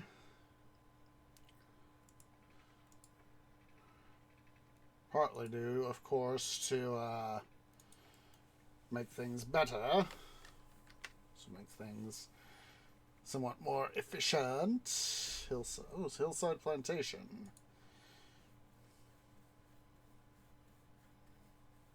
Okay.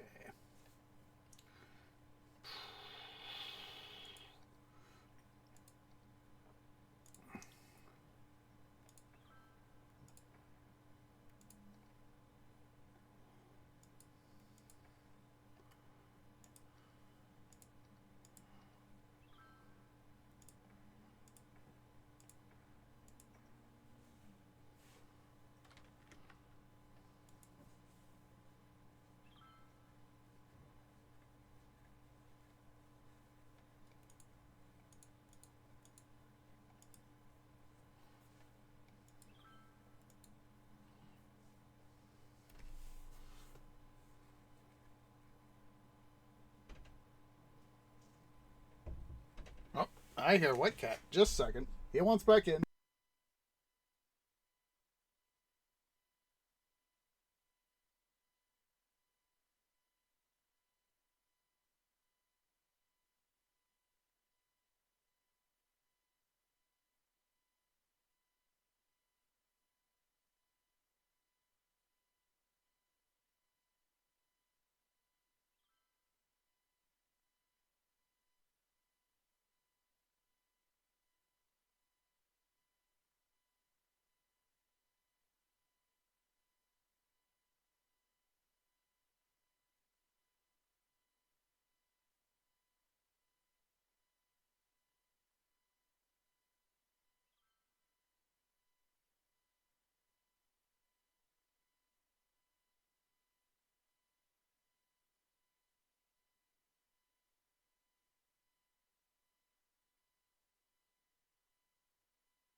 White Cat has been... He can't make up his mind right now, guys. Standing here on my tree bed, inspecting a few things, looking around. Hi, White Cat. Oh, so you want back out, do ya? Is that it? Just a second.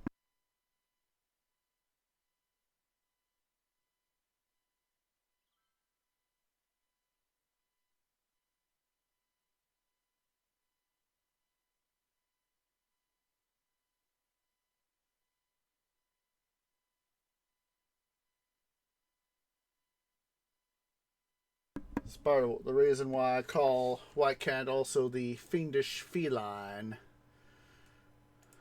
Is because he can be, well, quite fiendish.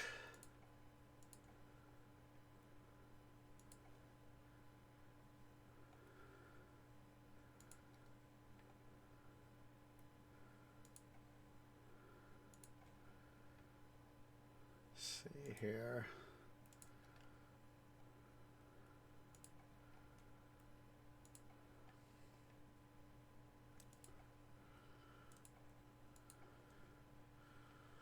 See if we can't get this guy to grow. There we go. 3 stars.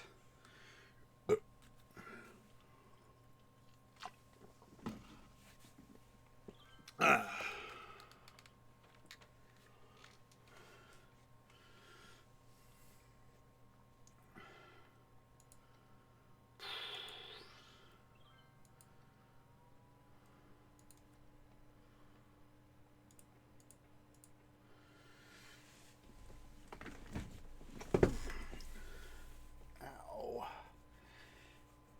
Root.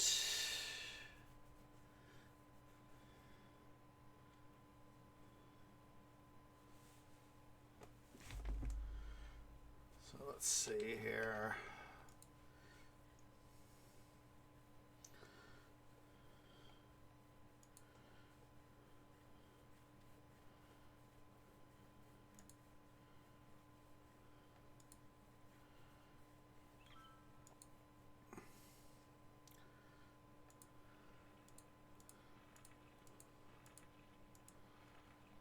Do is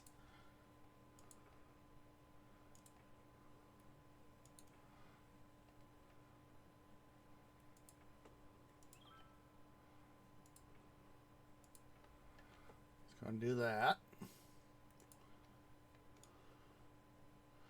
Further extend our stuff here. So we're going to wait before we really do any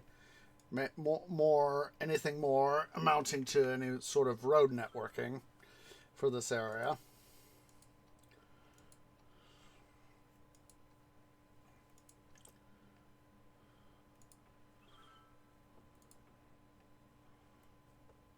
We'll of course also potentially do some more major road networking too. To a redesign here to get some more stuff in too.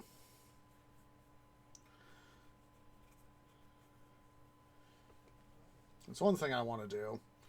So of course, knowing that I want to go this way a little, well, one thing we can do, at least make some prep work happen here. Let's see here. That'll work.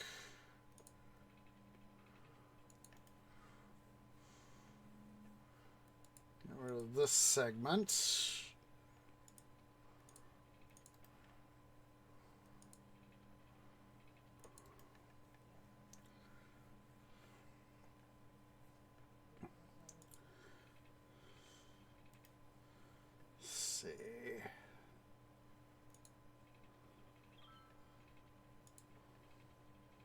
Can do.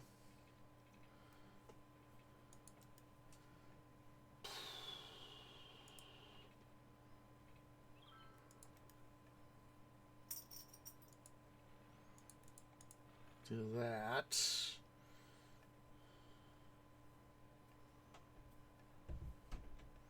Oh, geez, Louise, white cat. Can you make up your mind, please, little one?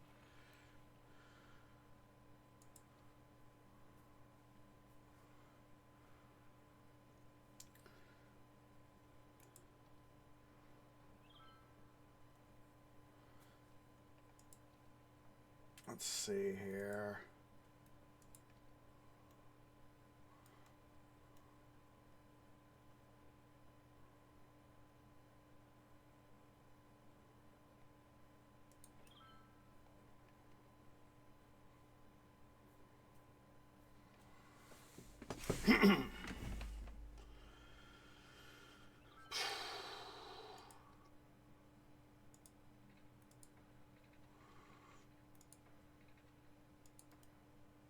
There's that.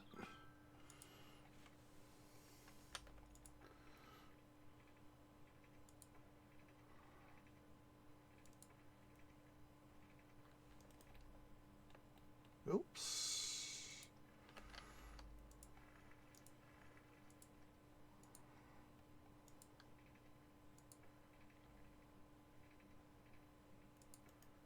Gosh darn it. You know, seeing the road there kind of made me think of, you know, and how there's, you know, sand, usual, some amount of sand in a river system. How, yeah, let's get back to roads. How, there's some amount of sand in a river system. And, oh, idea time.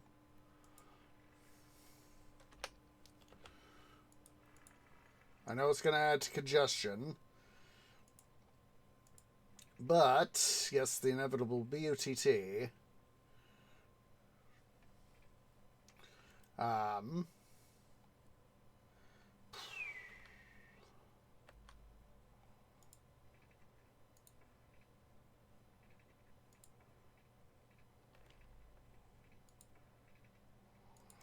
But, we'll do it like this.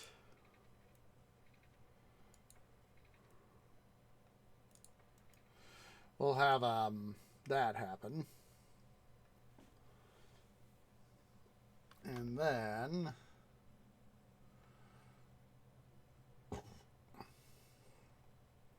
But anyway, the river bit got me thinking back to our Let's Play of Valkyria Chronicles 4. And how there's the part where Kai has got Lena Kai has got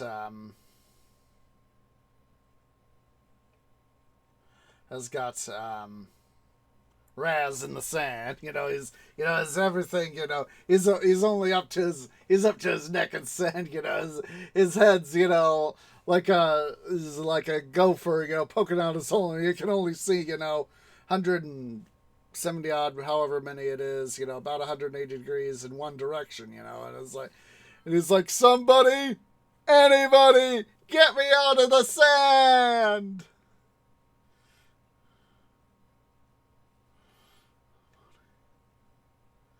You know, just how he's, you know, literally being, you know, done in, you know, by his stuff, you know.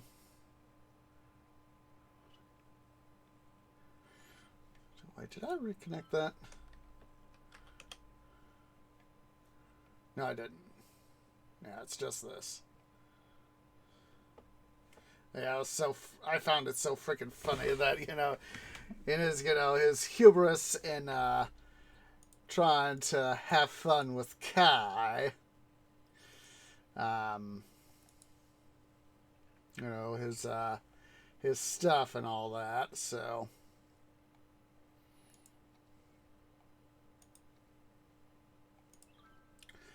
I just love how they had her Kai's VA, English VA do.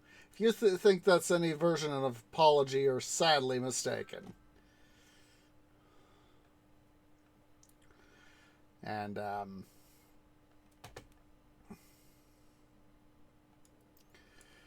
God, what was that line? I think it was something like, "Ask the cutie before I touch the booty."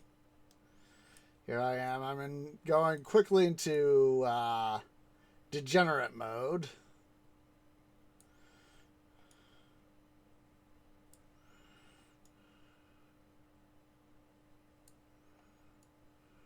Thinking about the lewdness.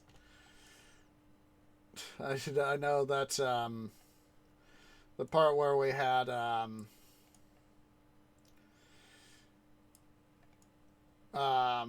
where we saw Minerva putting on the lewd swimsuit. I know I was being overly dramatic with that. Like I said, I had a gut feeling that we would probably see. I wasn't sure if we would see exactly that. Turns out we did. But part of me just had a gut feeling that we were going to see something at least akin to that. You know, her putting on the swimsuit. And, you know, part of me just had a gut feeling that we were going to see something akin to that.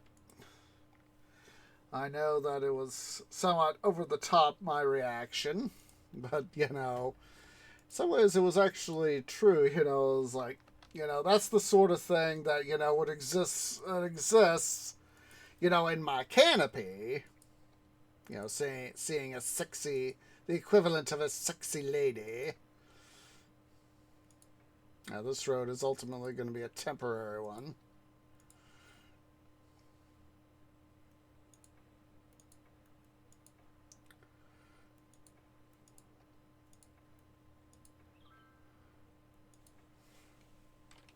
Because we are going to redo our road here. Excuse me.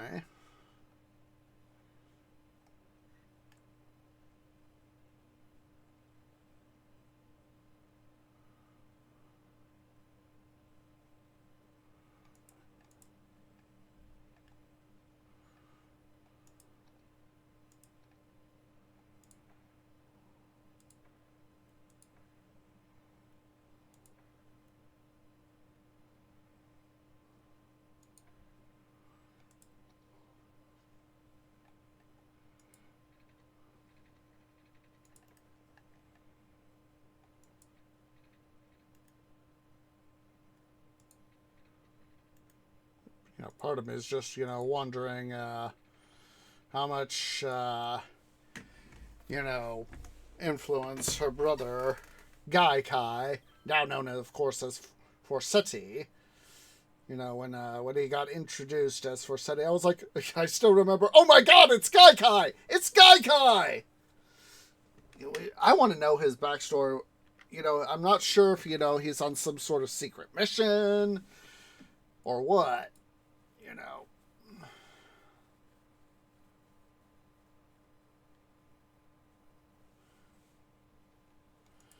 But he's obviously doing something.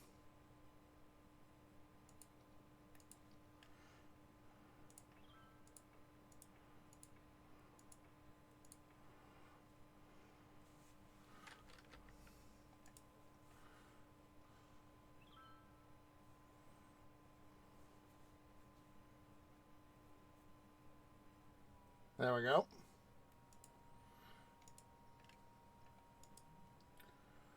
Yeah, he's obviously got something up his sleeve, so.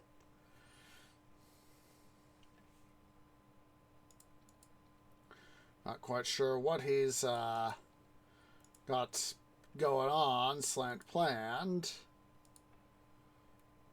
But obviously for Seti, Gaikai, he is doing something.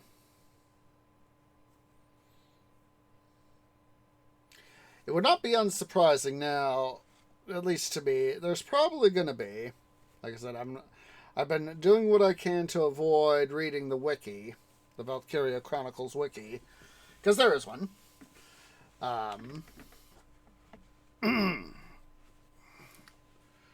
Been avoiding reading the wiki for any spoilers, and the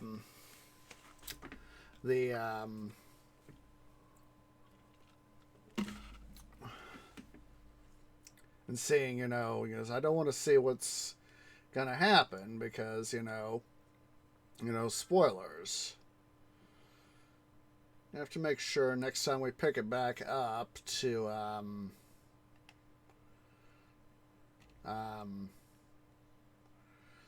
see about getting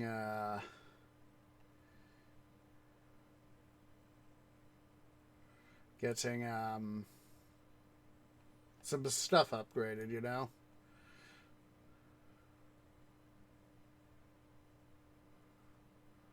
Let's go ahead here, finally start to get this area leveled out.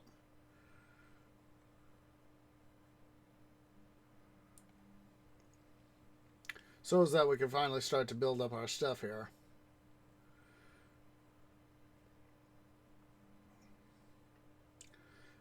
Yeah, I would imagine there's probably going to be some sort of spat between those two. Lena and Kai Forsetti. If he's truly gone over to the Empire, there's definitely going to be some sort of spat. What it's going to be, I don't know. Just going to have to wait and see. No spoilers, please. If you've played the game, please, no spoilers.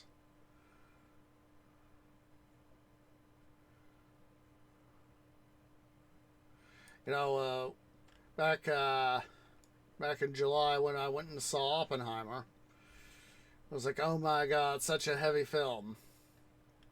And, I was waited for one of my coworkers there. Said, yeah, I want to go see it. How would you rate it? I forget how many stars I would rate it. I rated it as, but I know it's like, yeah, it's if you want a mentally and emotionally driven film, go see it. When I saw that Robert Downey Jr. was playing Louis Strauss, I was like, at first I wasn't too sure if I wanted to go see it. I really hadn't paid much attention to it, but then when I finally went and, I heard something about Robert Downey Jr., and I was like, wait, Robert Downey's in this film? Because, of course, I know him best as Iron Man from the MCU films. And so I went and looked, and I was like, holy hedge apples, he is in this. And I was like, and I know he's a good actor. And oh my goodness, the role of Louis Strauss in that film, that was definite. Christopher Nolan definitely wrote that part for him. Definitely wrote that part for him specifically. So, just a second, stretch time. But yeah, he definitely, Nolan definitely wrote that part for him. So I sort of view Strauss as sort of the sort of like Tony was before he had his whole escapade, being captured by the Ten Rings and all that jazz.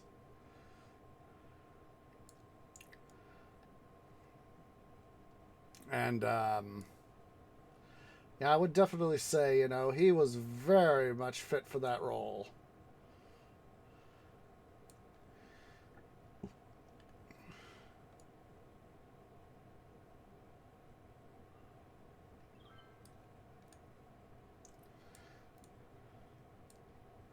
I remember reading something later is that he, Robert Downey, waived some of his fees and all that just so he could, because apparently, he saw it and looked at it. It was like, oh my god, I'm gonna, he wasn't gonna take his usual financial take just so that he could play the role.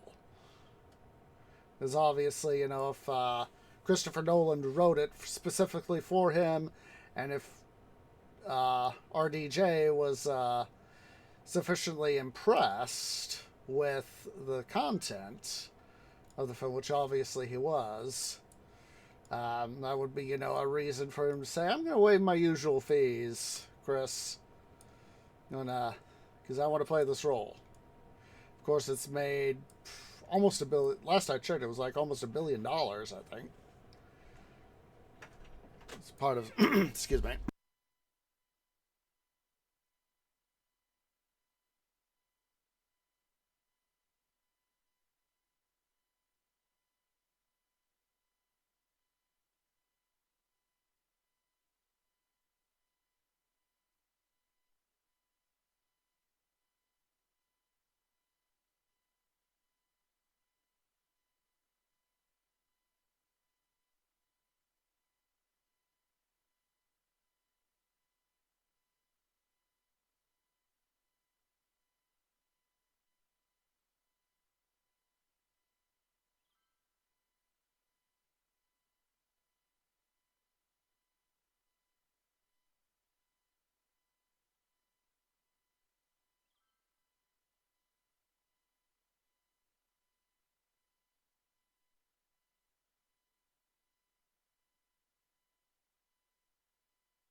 Sorry about that.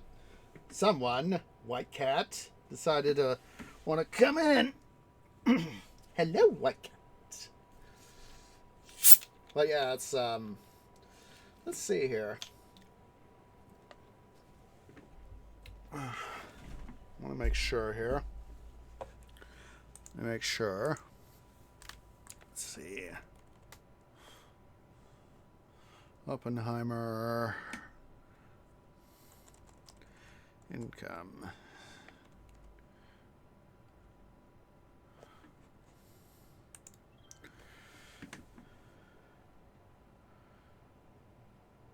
As of October, according to Statistica,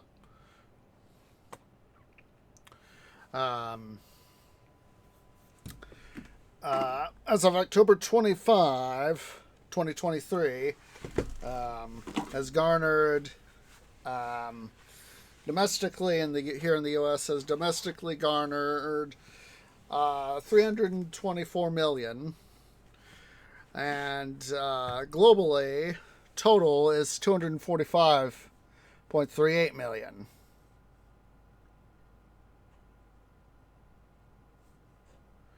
So basically, yeah, it's a big hit.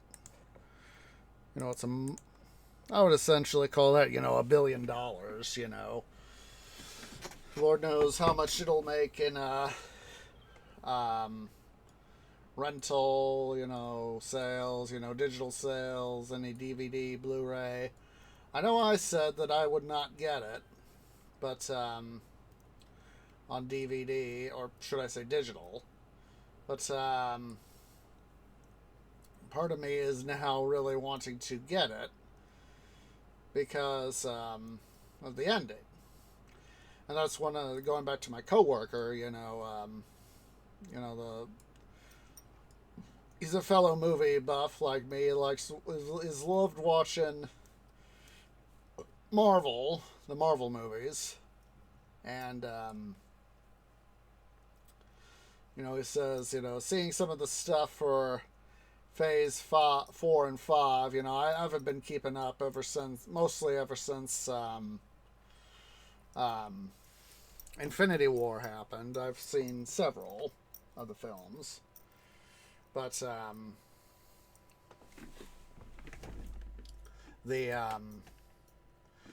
but I would say overall that it's we were talking about it, and let's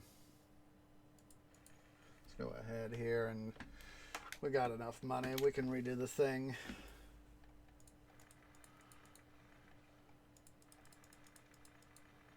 Spot we gotta do another spot. Go ahead and get rid of the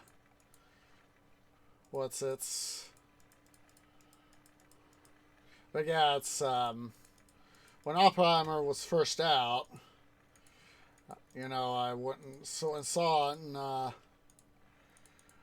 And said to my coworker, let me go and quickly do that. So as that I'm not having to talk over game effects.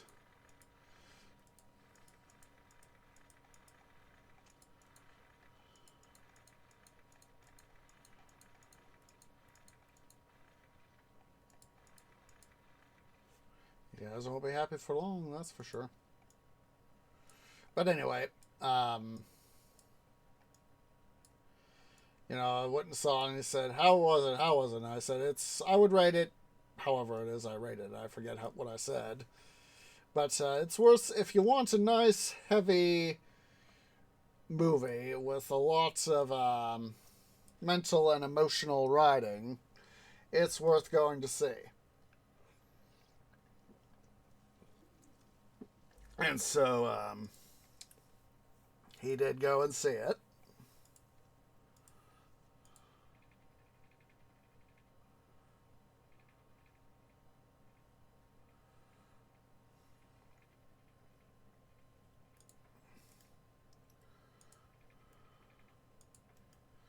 And when he saw it, it was like, yeah, it's definitely worth seeing. So we're going to have to redo this. Mostly because it's not lined up right.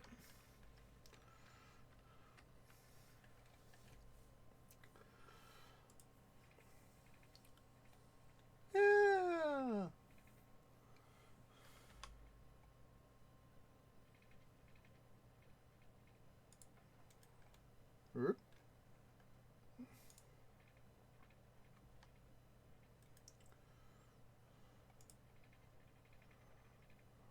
What the? I'm literally going to have to do that.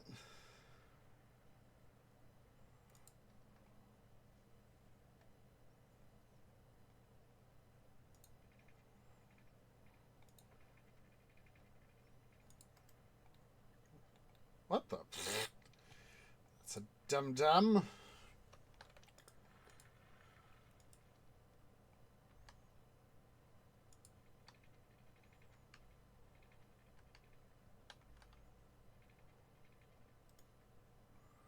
Let's see here.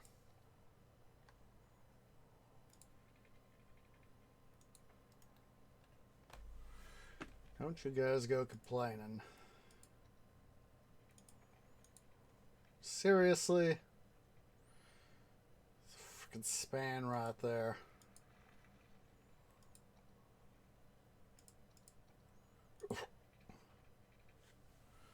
Don't give me this slope too steep BS. Ugh. Of course I'm going to have to raise that back up.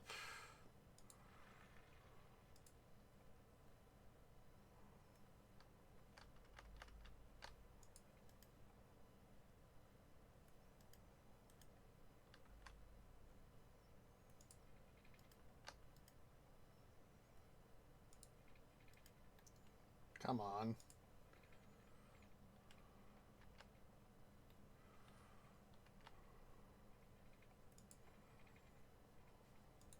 There we go. That's better.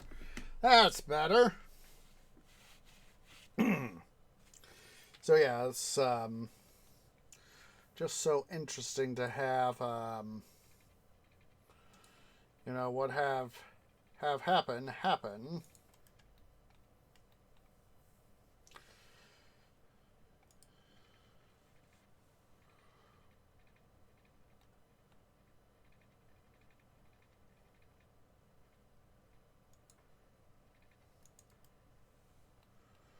Perfect.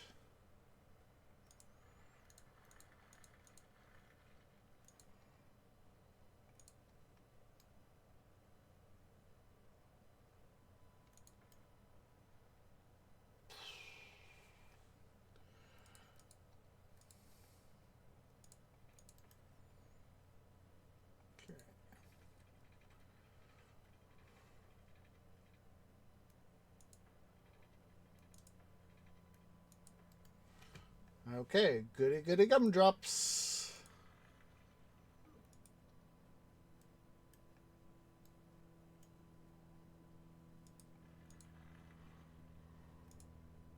Come on.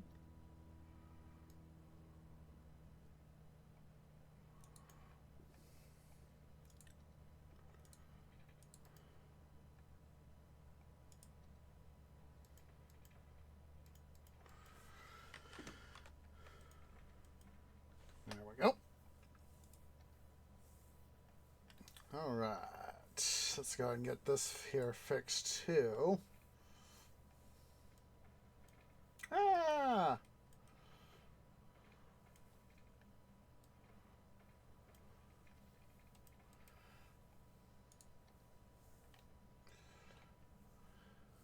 Okay. Good, good. Okay. Let's go ahead here.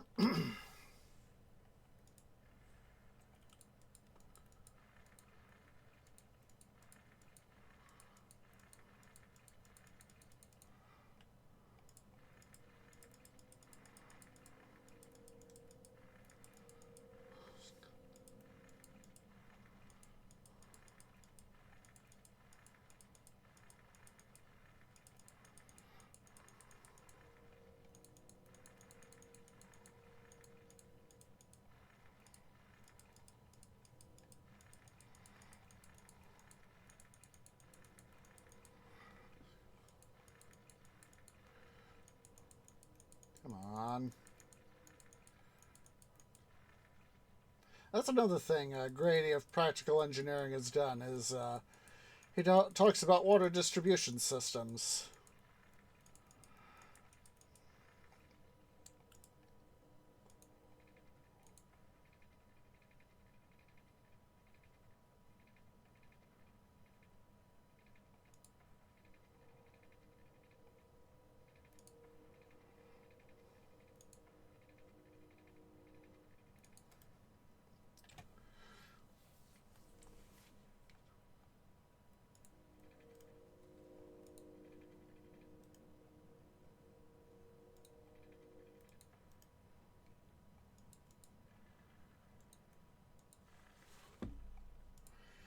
Gosh darn, I'm thinking of the end there, of the end of the film where it's the flashback to 1947 sort of thing, when Oppenheimer's accepted the position of teaching at Princeton, and the he and Straws are there. You know, Straws, is like, I'm doing this as a favor, man, trying to help you out. And so he goes and Oppenheimer goes and gets to talk to Einstein, and in the early part of the film we see it from Straw's perspective, and Einstein comes by and gives this glaring look to Straws. Yeah. I just wanted to make sure I was still muted on the game effects. So yeah, Straws is coming along. Einstein goes and sees Straws, and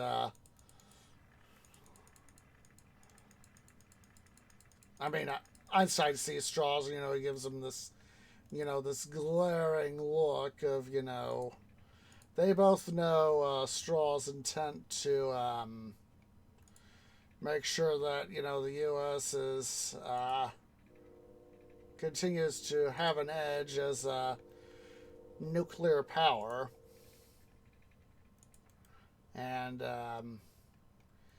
Oppenheimer has his, he says to Einstein, he says, and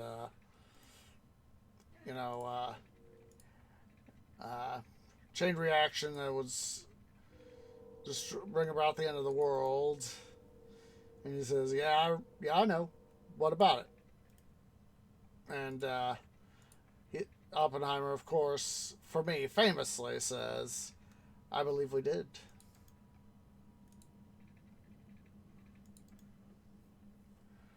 That is a very, very potent line.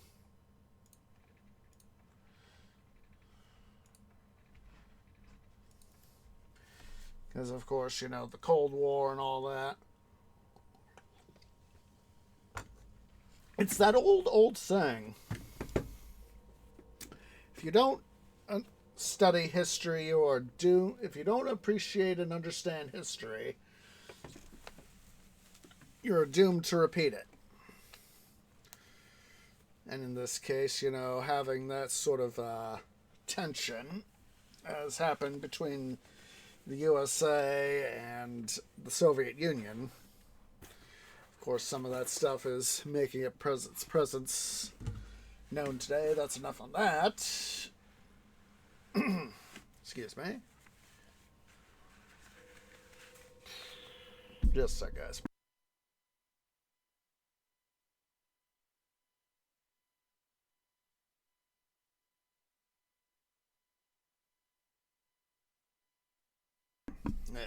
Had to really stretch there. Let's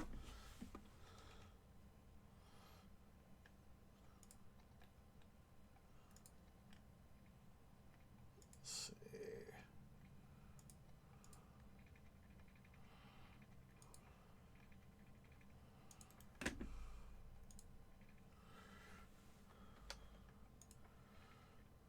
Oh, don't give me this donkey dung.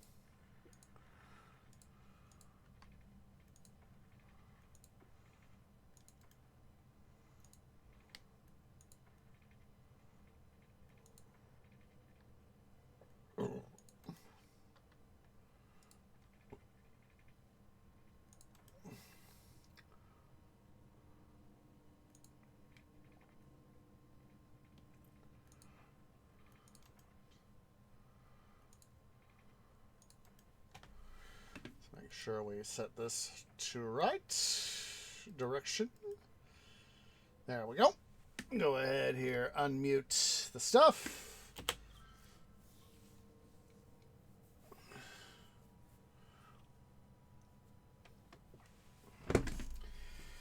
I think we'll just keep the what's it here, toll free.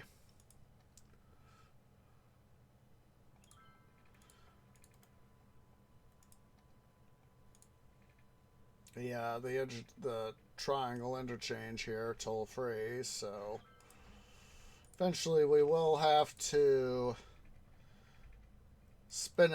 make an access here, but we're gonna have to wait until we get some more money first.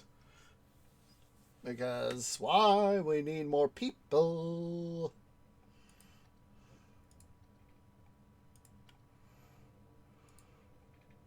So let's get some more people, shall we?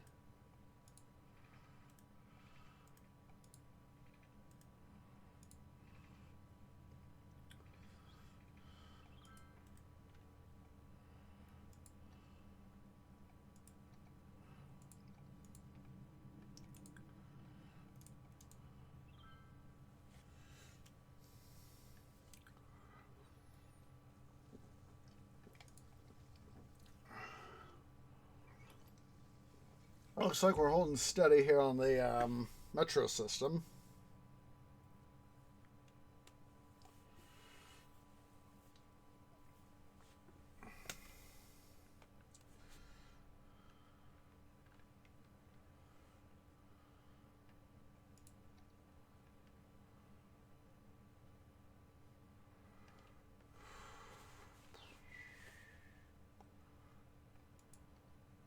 Go ahead here. The frick?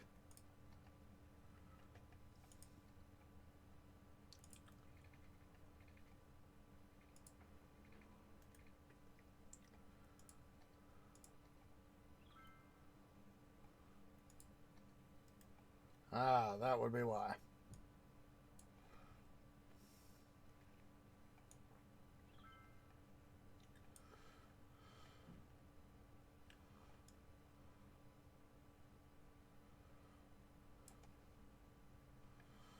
Come on. Slide over.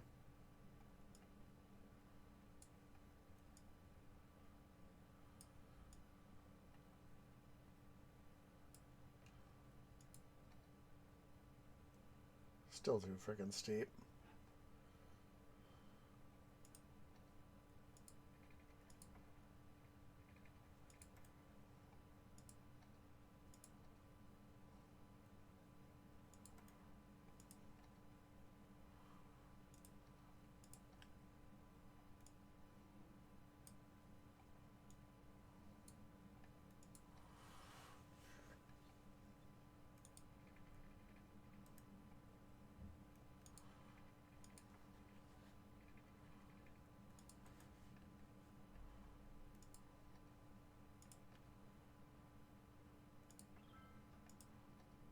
we go.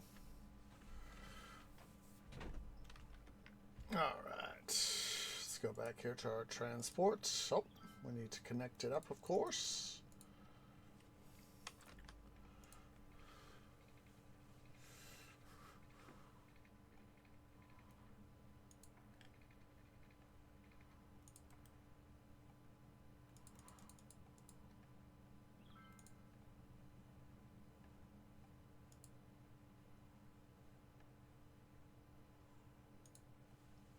Just make that essentially a short line. Kind of like some short lines here in the States. There's like the Harrisburg Railroad, where it's a tourist railroad. There's like, I think it's like CSX and Norfolk Southern have like, it's like about 5 miles between them, have this connecting line that is the Strasburg Railroad. And so having that, you know, kind of helps them out.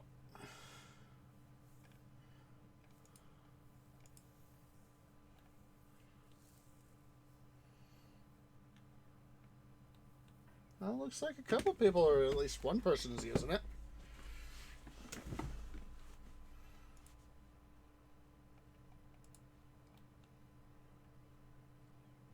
Maybe another. Looks like maybe. Yeah, look at that. People are using it.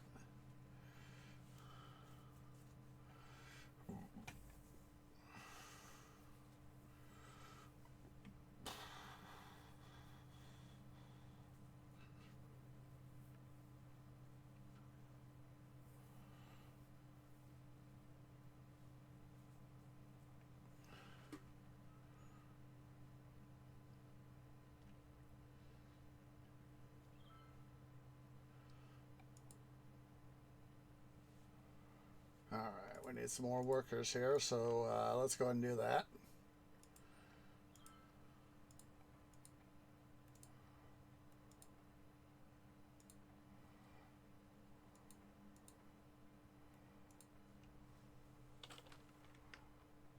There we go.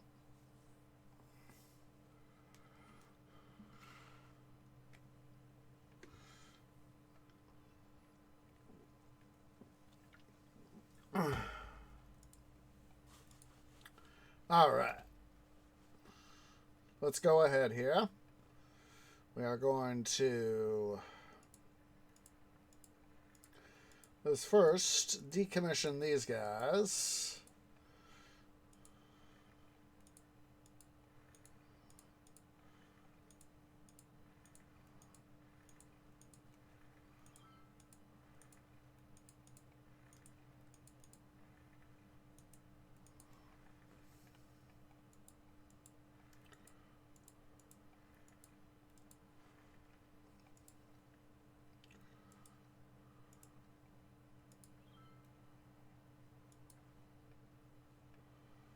We'll do one right there.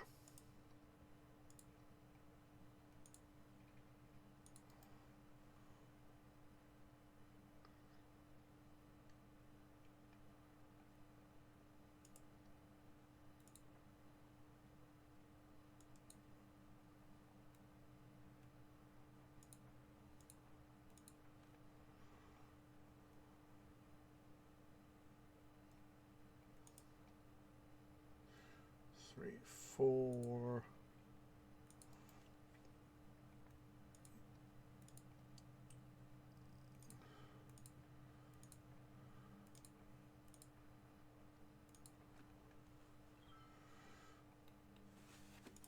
I'll put a couple smaller ones right there. Oh yeah, we do need the grain silos. At least some right there, so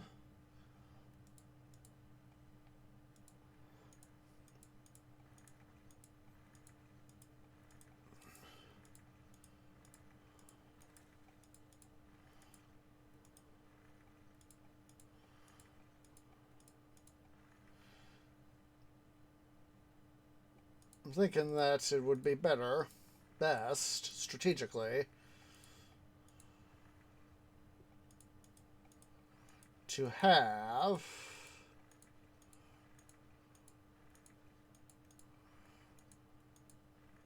a farm, not a farm, a freight depot right there.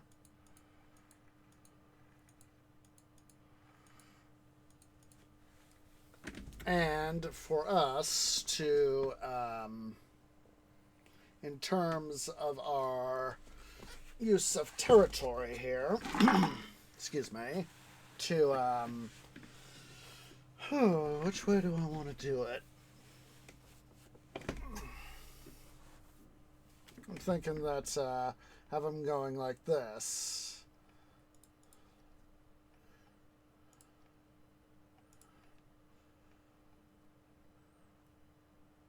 Yeah. Oh. Looks like it'll be perfect. Maybe.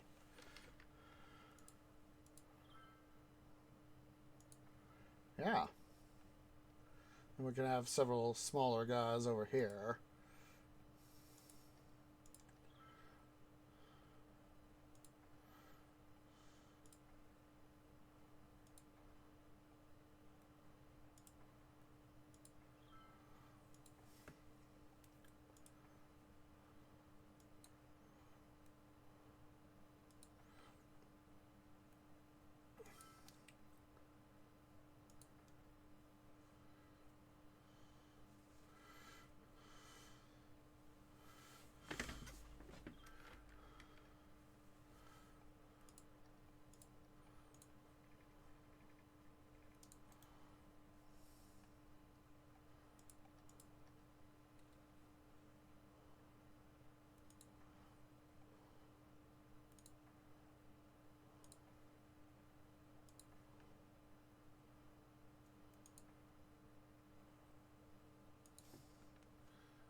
Yeah, that's not worth it.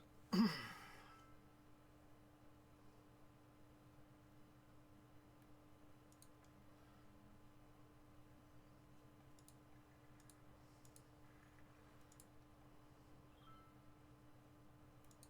we go.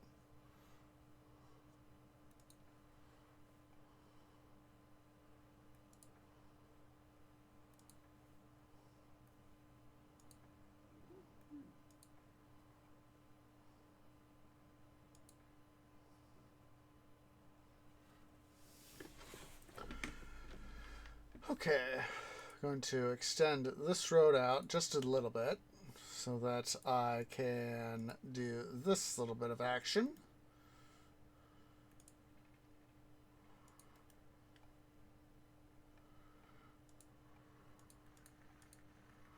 Well, actually, we need that there. There'll be a dum-dum tree.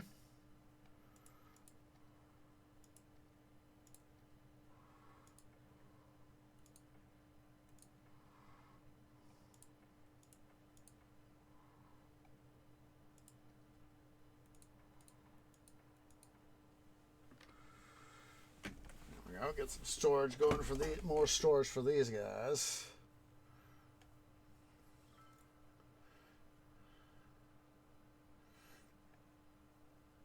And then let's go ahead here. Let's get a cargo train terminal.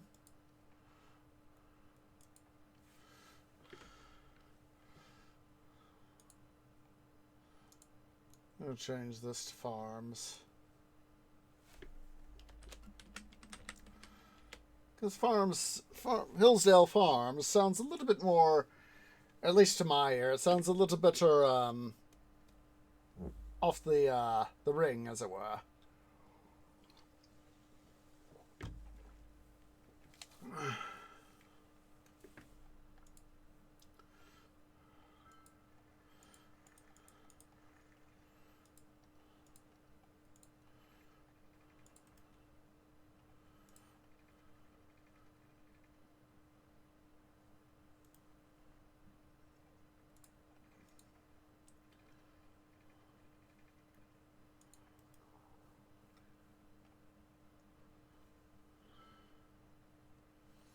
All right.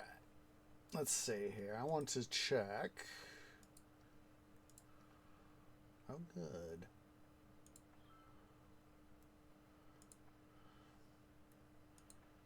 Perfect.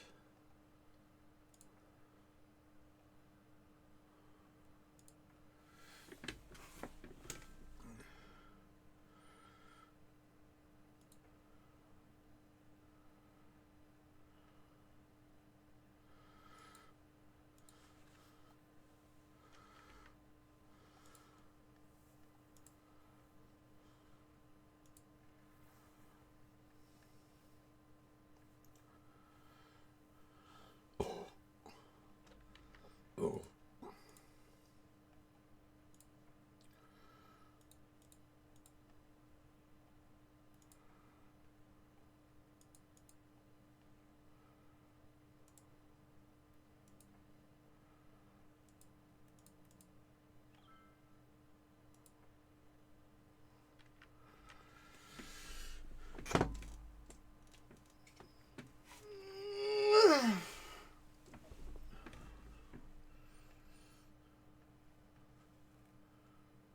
Let's see here.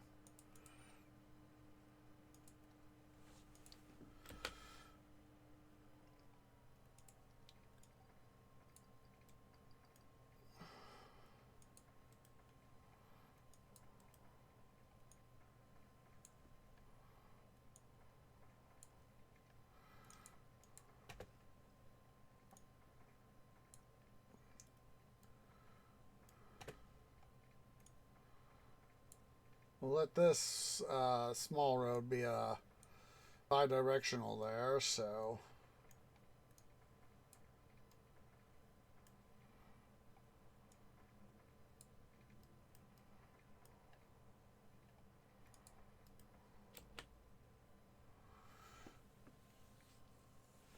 That way we can ease some of the traffic here.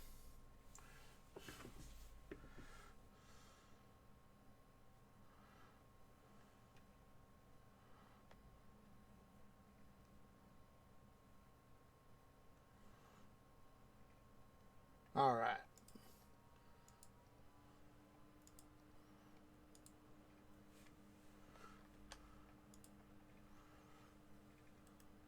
Now let's go ahead here. Well, I'm kind of thinking about it.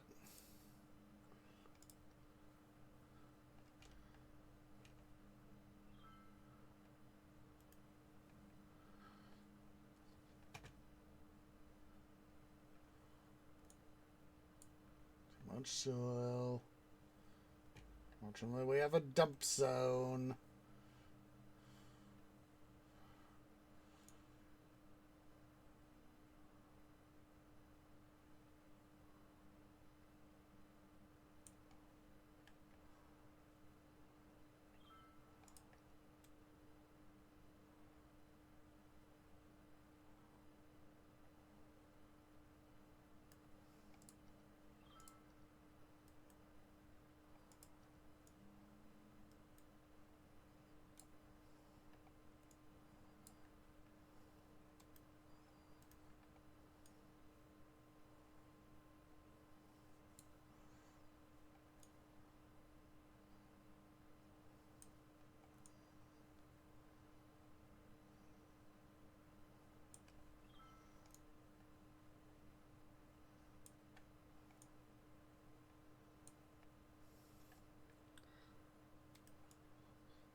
Oh, I forgot about that. I was thinking more of the railroad here.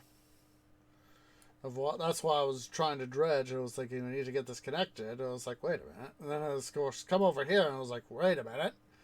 There's this bad boy right here. All the more incentive to bury this area in upgraded, quite literally, terrain.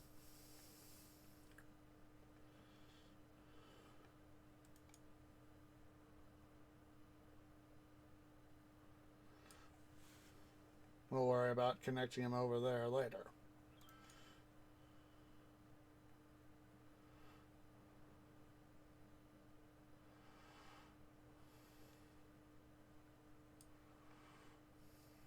Let's see here.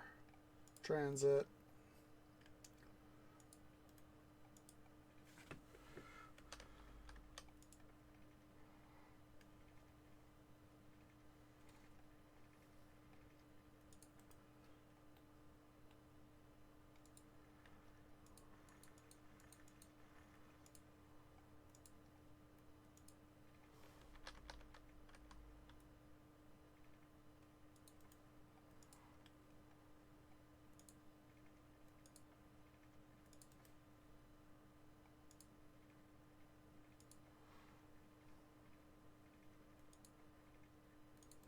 There we go. What would you name this? Hillsdale Farms Cargo.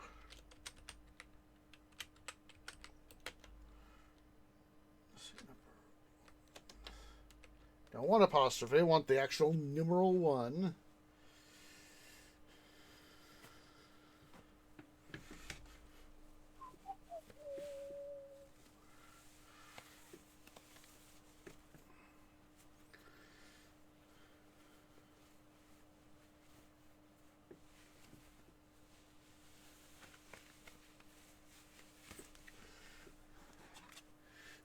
Excuse me.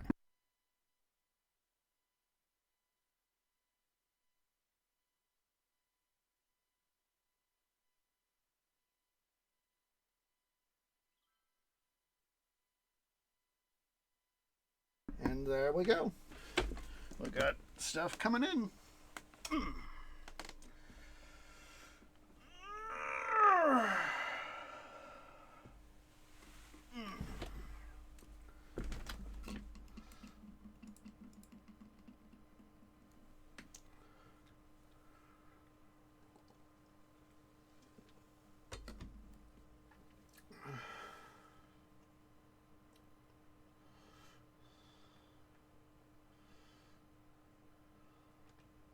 All right, let's go ahead here.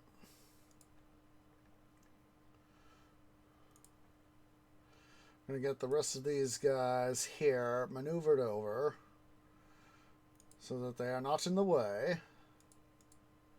of operations.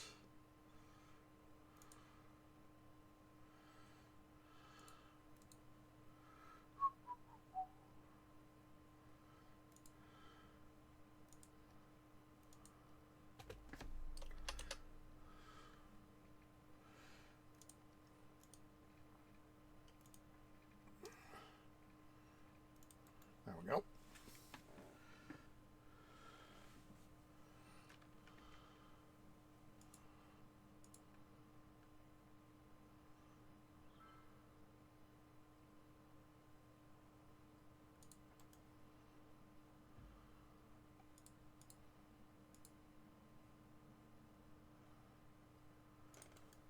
Let's see here. Nope. Now let's see if the trains go on as they should.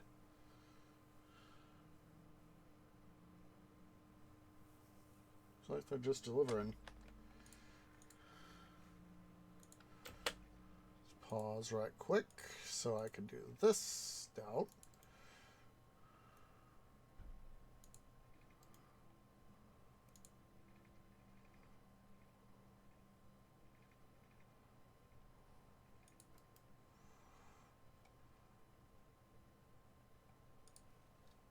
Come on. The road to discombobulate.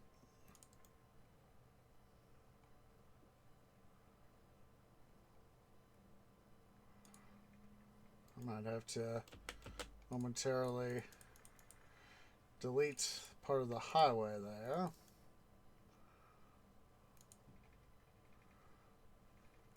I think it should still fit.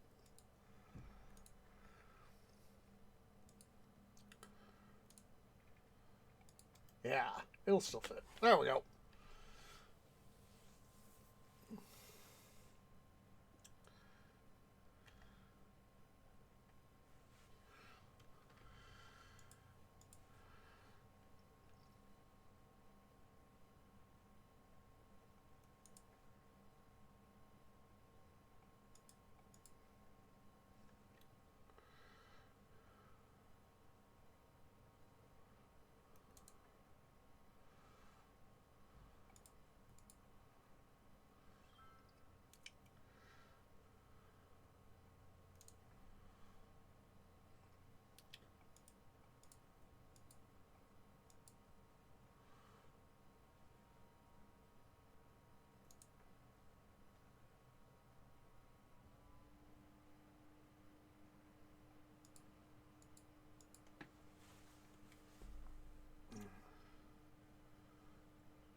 Oh, there we go.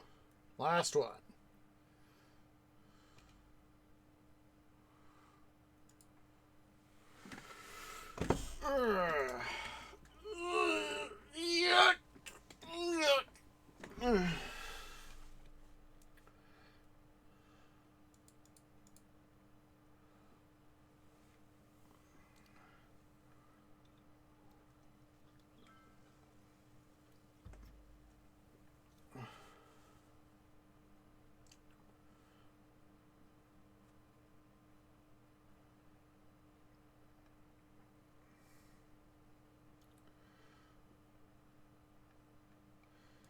You know, I think I'm going to make this one way too. It'll be more inconvenient for the guys that work here, but... Or, better yet... Just a second.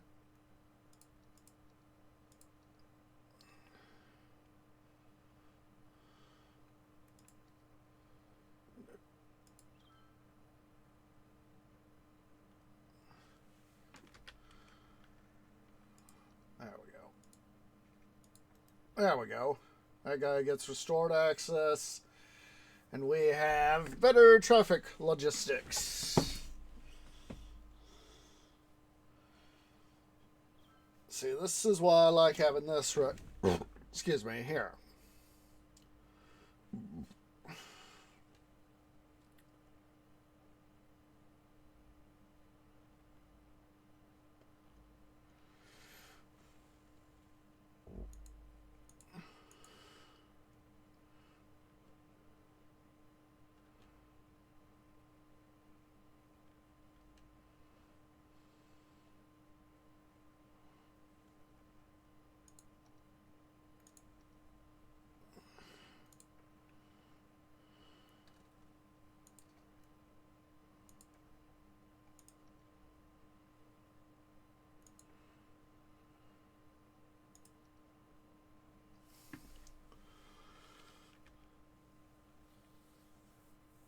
Let's see if we can't reduce some of the traffic here.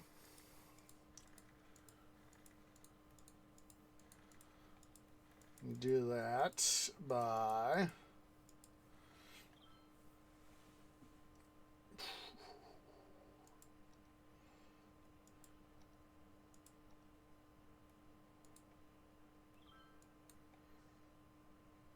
Deploying some slaughterhouses.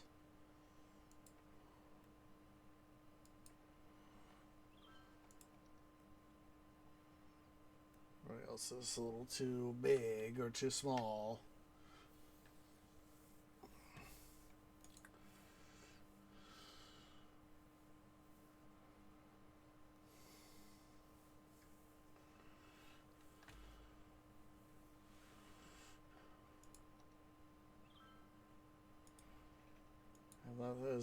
That has always been my issue in this game, is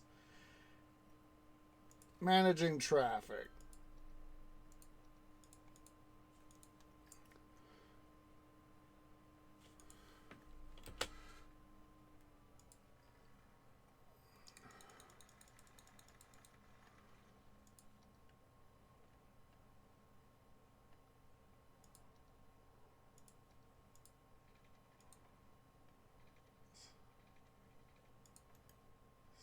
And bidirectional.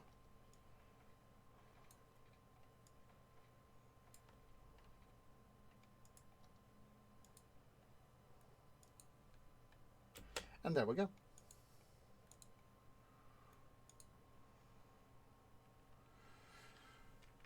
And some more peeps into town so as that we can get more stuff happening.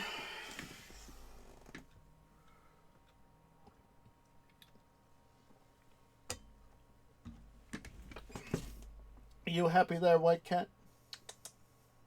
You look happy. He's sitting here on this little rabbit's hide. We've had Tree Family's had for, it seems, forever. I'm not sure when Tree Parents got it, though.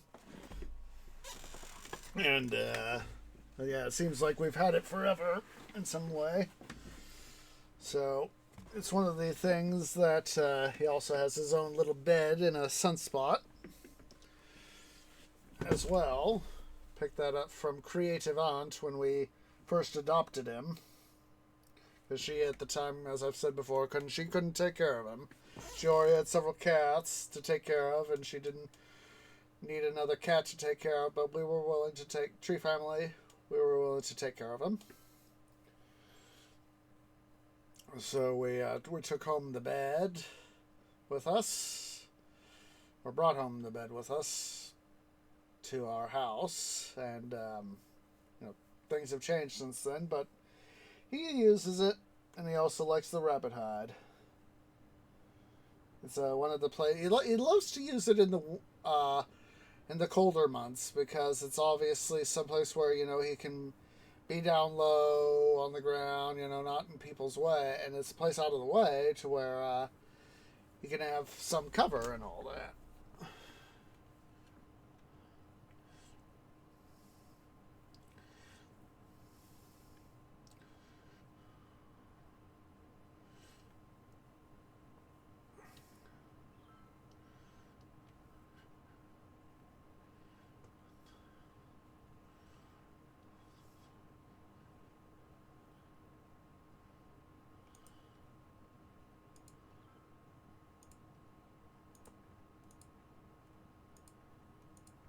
There we go.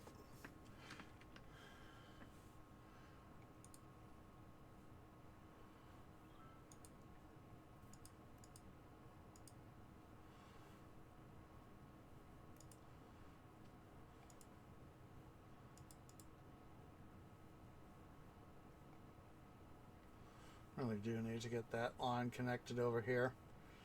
Let's go ahead and we'll let's come over here. Nope, upgrade. Want to build.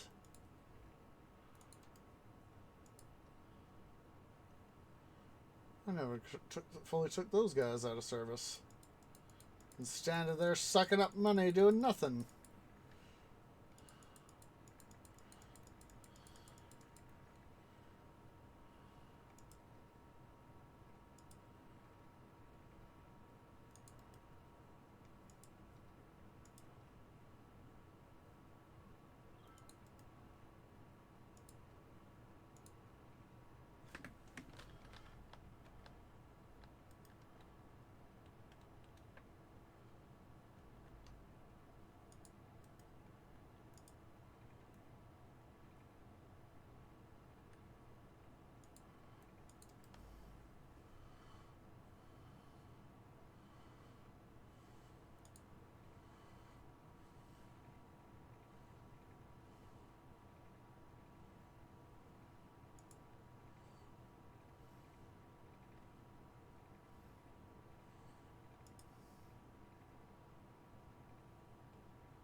Oh, did I?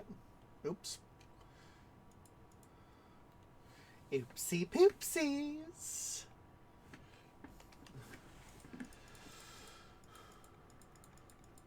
Got it lined up, but not at the correct elevation. No.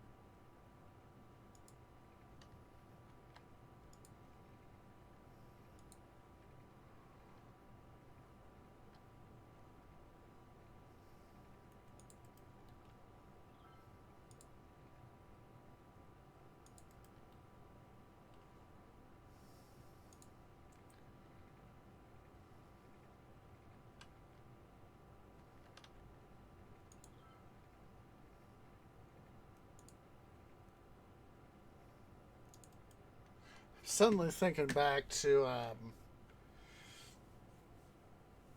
the Middle Earth Shadow of Mordor series we did.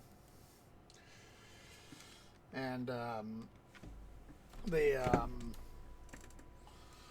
I've actually pulled it up a number of times since we completed that series. Watching the final cinematic there, where Talion eventually succumbs and becomes one of the nine, and then it's he's standing there in Minas Morgul. He looks at the ring that he's got, one of the nine, and the Witch King comes up beside him and says, "The time is come, Talion.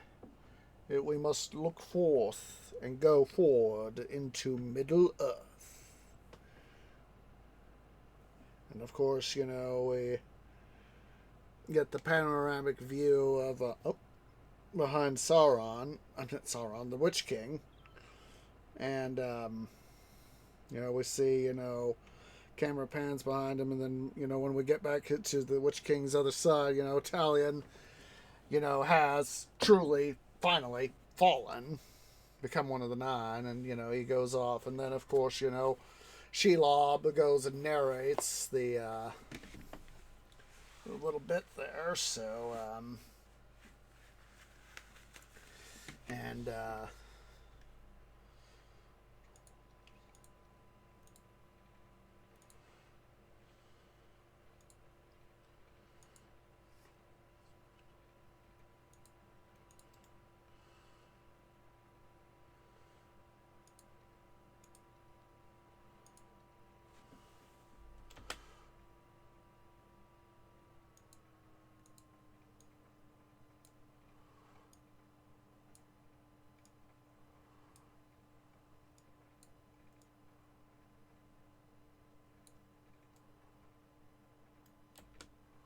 we go.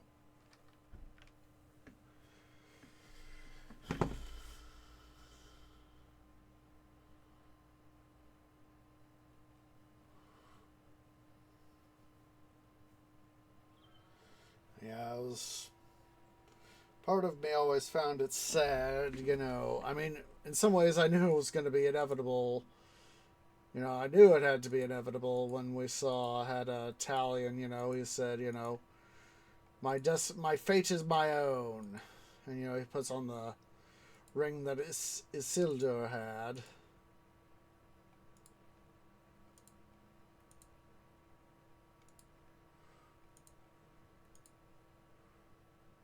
And of course, Sauron had come forth, and he said, "You're mine now and forever."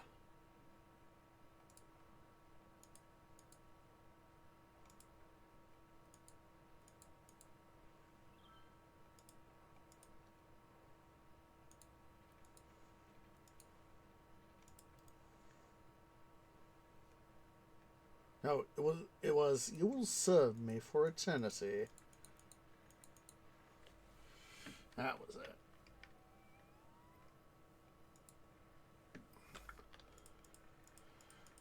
Let's get rid of that. Increase the capacity of the system here, or the efficiency, I should say.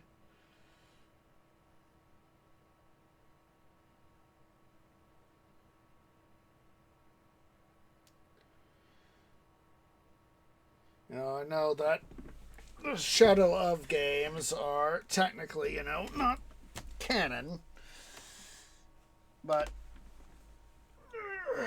having read both Lord of the Rings, having read The Hobbit, Lord of the Rings, and the Silmarillion, while not entirely, of course, on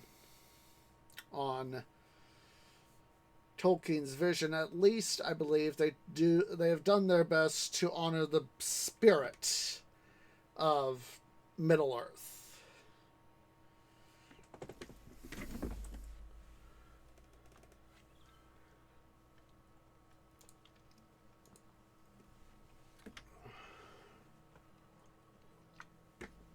And in his own way, Talion is a version of Frodo. You know, obviously he did not have to worry about carrying the one, but he did carry a ring of power.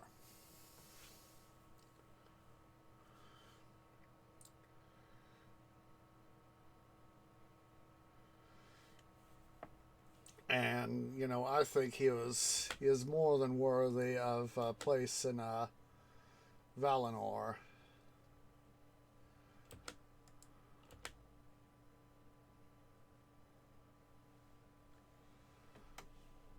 That's why I made sure to have that connection there to the Hillsdale farm.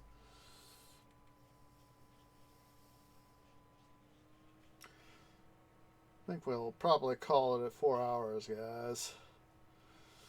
Kind of tired, so.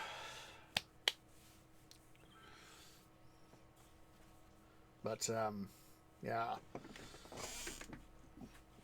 Me personally, I feel that, you know, I don't know I haven't read everything Tolkien ever wrote, but I still feel that,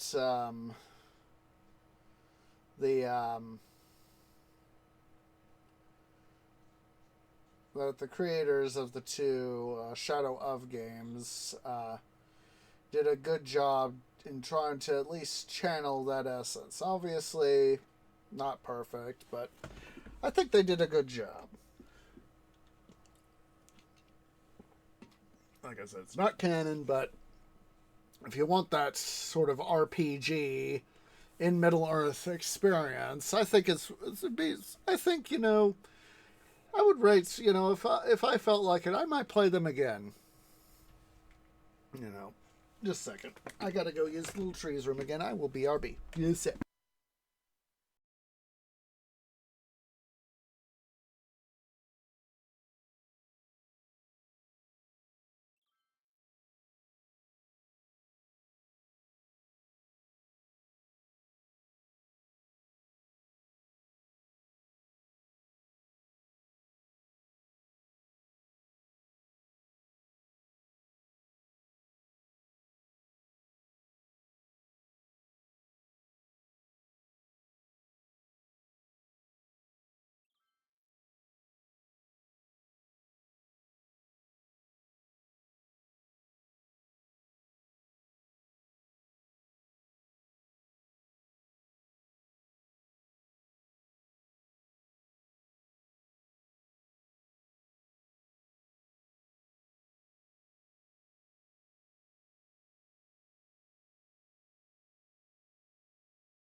As I've said many a time, guys, when you gotta go, you gotta go. Hello, white cat.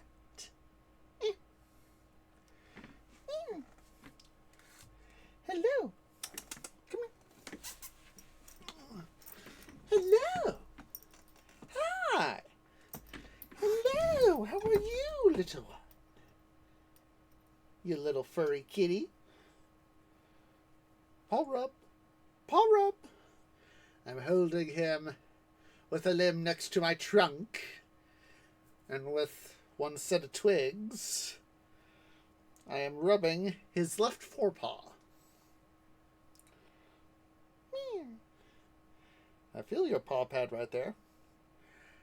Got a little song for you, white cat. You guys are gonna get to hear it. 1 and 2 and 3 little toe beans, 4 and 5 and 6 little toe beans, 7 and 10, 9 little toe beans. You have 10 front toe beans. Oh, you're not happy. Yeah. You want to be upright? Is that gonna make you a happy kitty?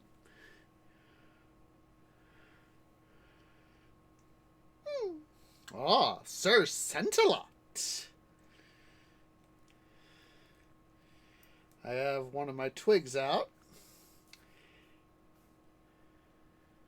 And now he's rubbing another twig and another. He is being Sir Scentalot.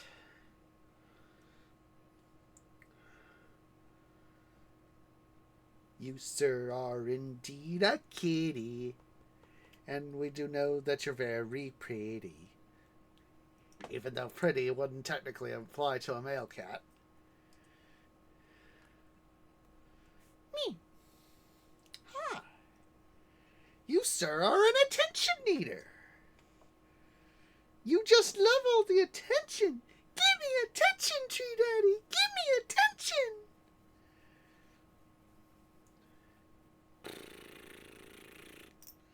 Oh, you're gonna head bump me, eh? He's busy. He turned to me.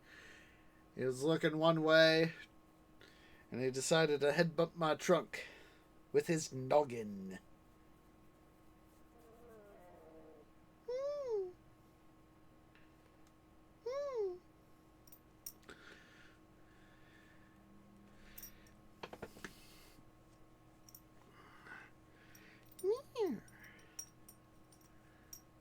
Come on. Come on. Head. There we go. I was about to say, head and chin up, cat, little white cat. Head and chin up.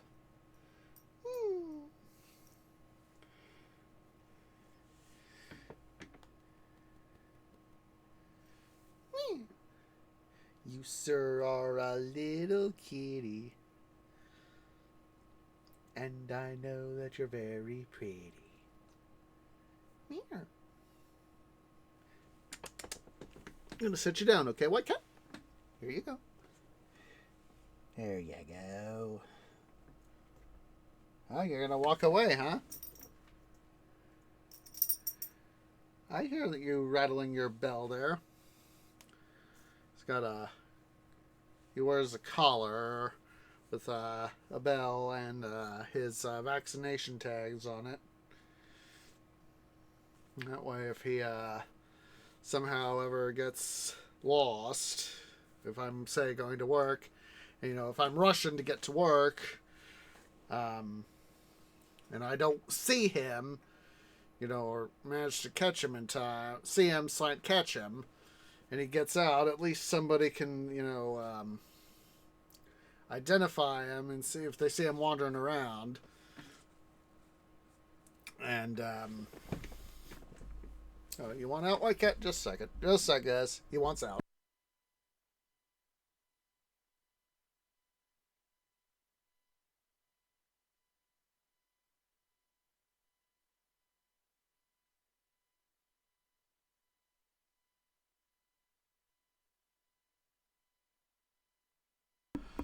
Alright.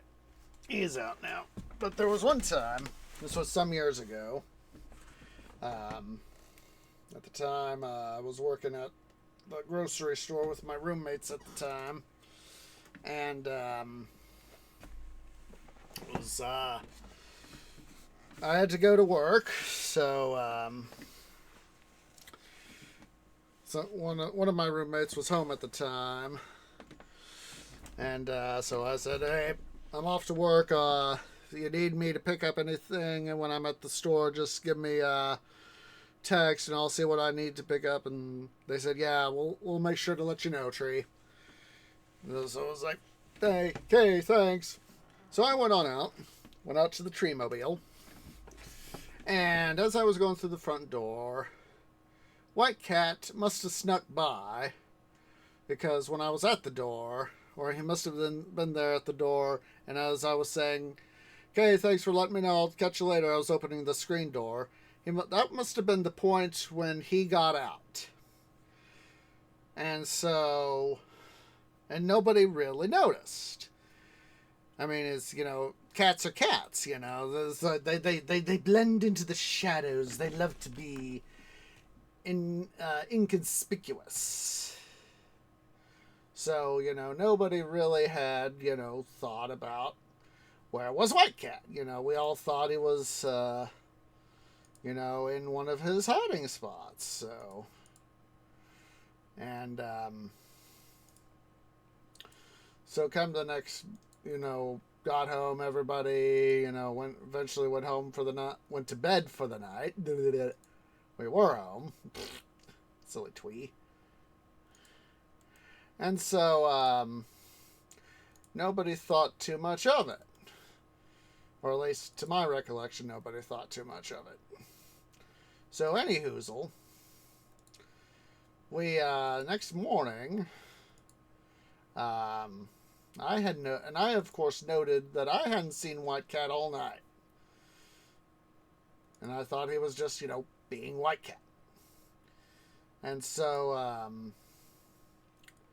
next morning, all of us, it was one of those rare moments where all of us, for whatever reason, had a day off.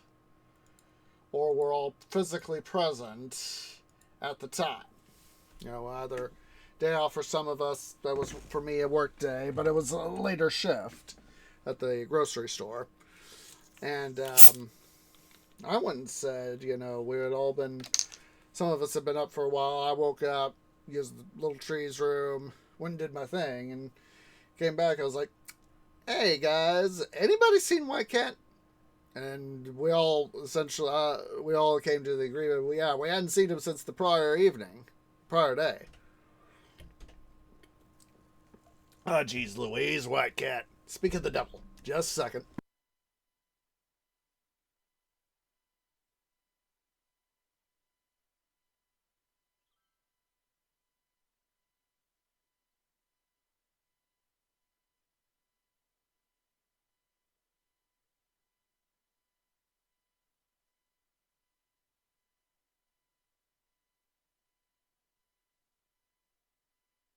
And of course, White Cat has returned.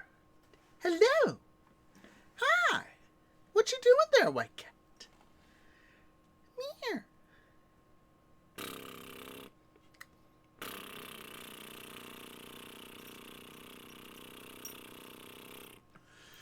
So, anyhoozle,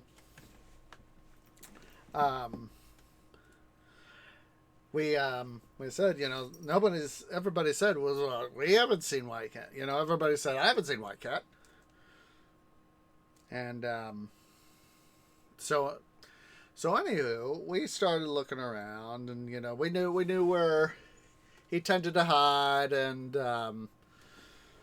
so, we checked, we had, house had a, main floor and a basement.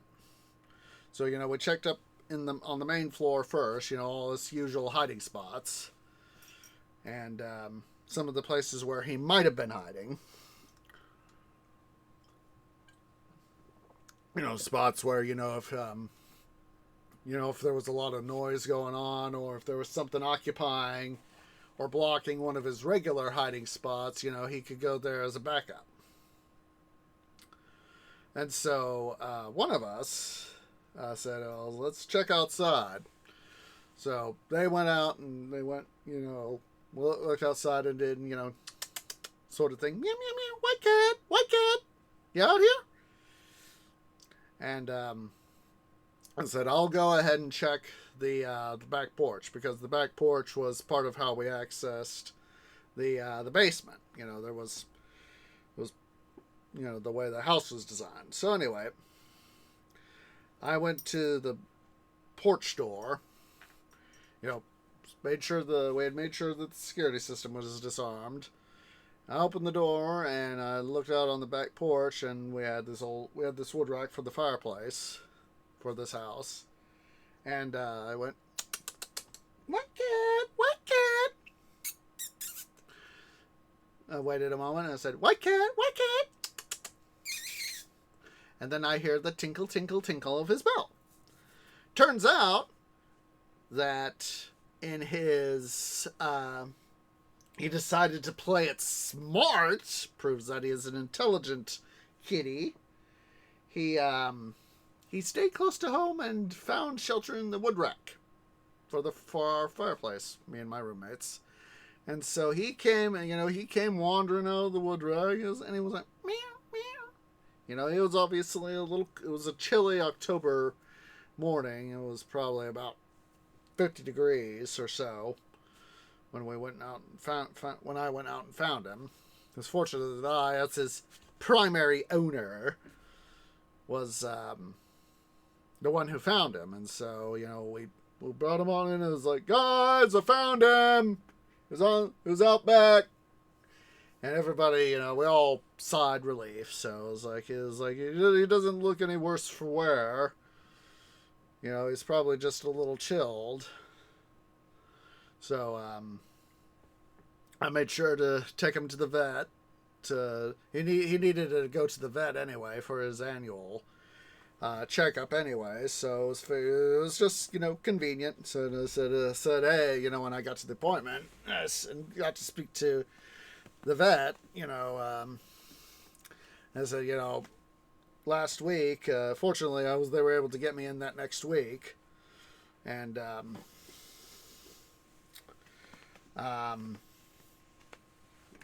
I said, hey, last week he was accidentally let outside, and nobody made sure to get him back inside. So, you know, and I explained the whole situation with me and my roommates, and he said, and vet said, yeah, we'll make sure. And he just said, yeah, I'm not here detecting anything abnormal or seriously abnormal.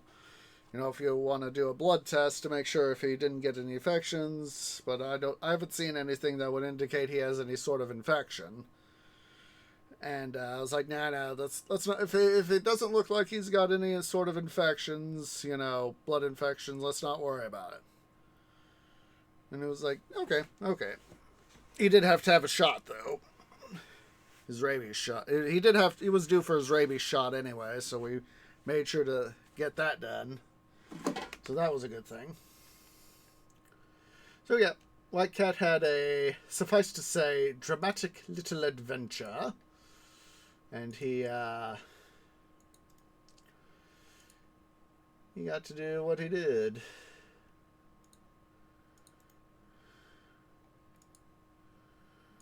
And it was worth making sure that he was okay.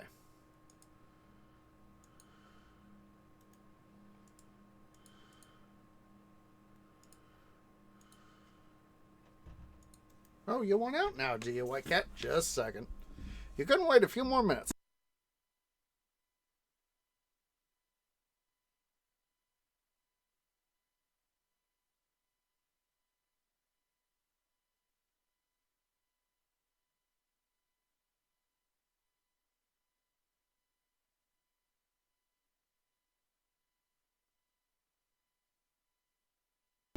Yeah, for that little bit, White Cat actually rose up on his rear paws and put both of his forepaws against the door and rattled it that way. Yeah.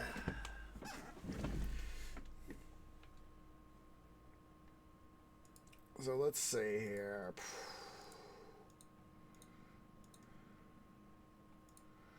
Put a little bit of office space here too, so we can have some of that get used as well.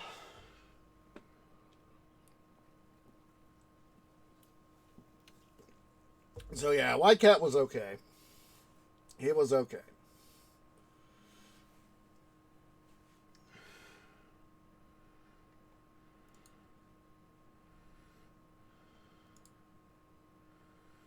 I'm going to go ahead and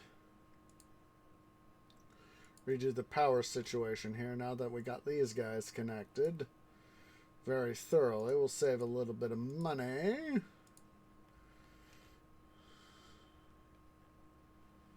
Oh, forgot about that. Save even more money. Get a little bit of a refund too.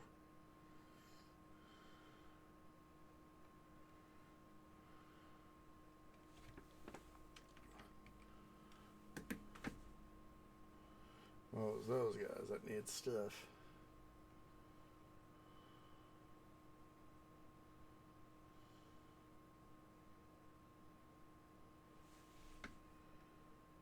You know, it occurs to me, could make this a little bit easier.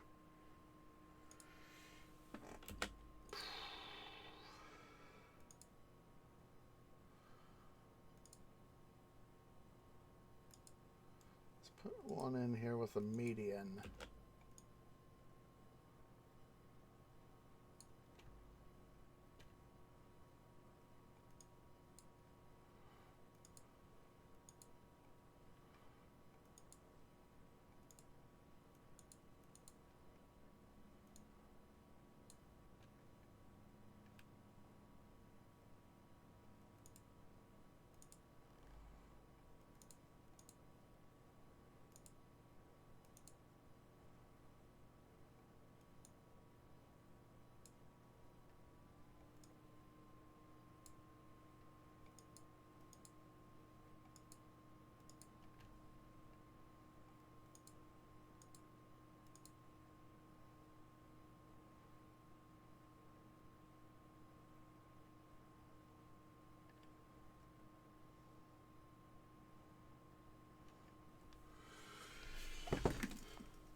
That just might help some of our traffic issues, is having that median there.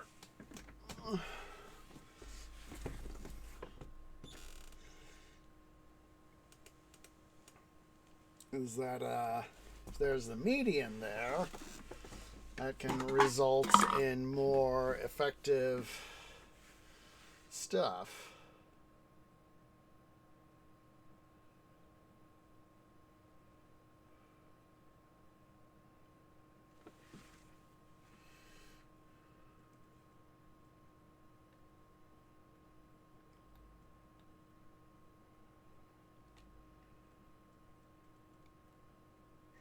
H112.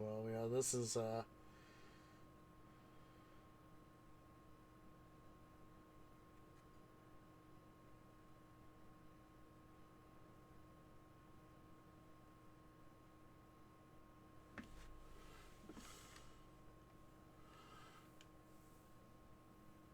traffic's coming up a little bit easier now. See, do I have the should be, yeah.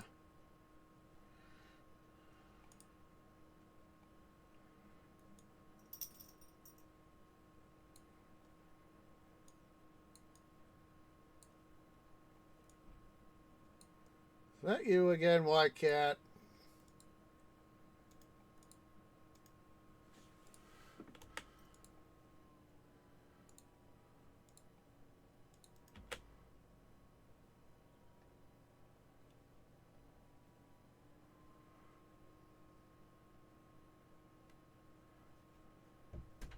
It is. It's White Cat.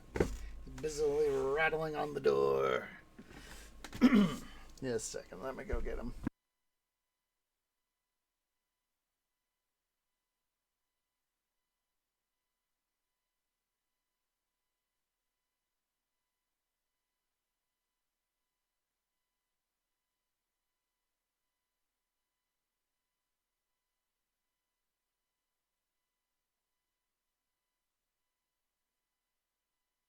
I will say that at least in some ways, having been where he's been and all that, White Cat has he's learned a couple things about being polite. You know, when he wants attention and a door's closed, like I'm busy streaming, like right now, he will literally knock.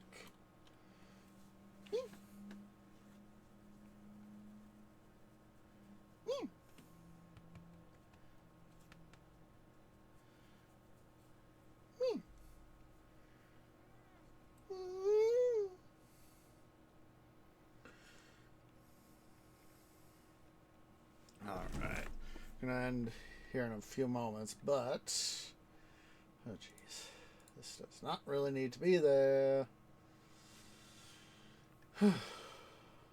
Solve some of our traffic problems, but of course help create others, so.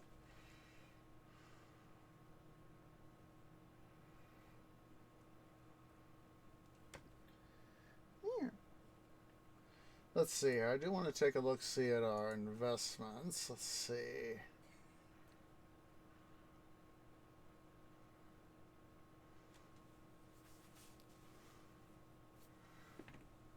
Nine.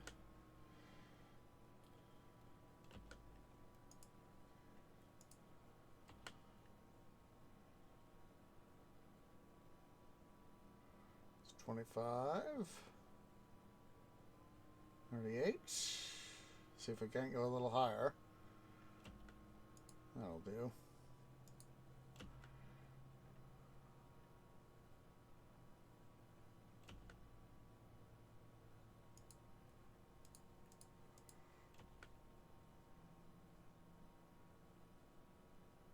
Yeah. Kind of figured something like that might happen, so. Oh, stuffing! Ouch! Sell off to buy again, only to lose even more. Come on, up, up. Oh, gosh darn it.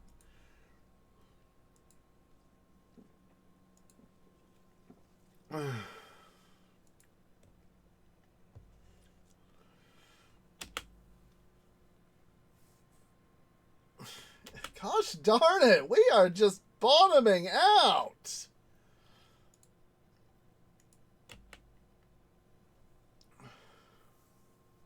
Holy hedge apples! I'm losing money faster than you could say monkey's your uncle. Oh my god.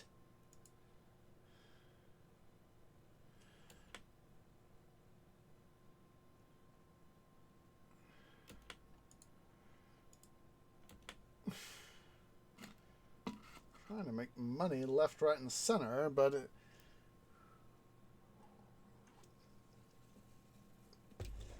good grief! You know what? Could do.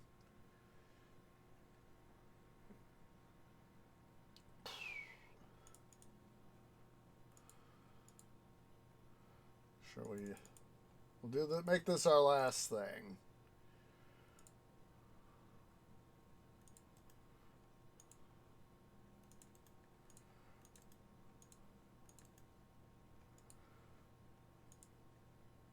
And see if we can't do this to help draw some of the traffic.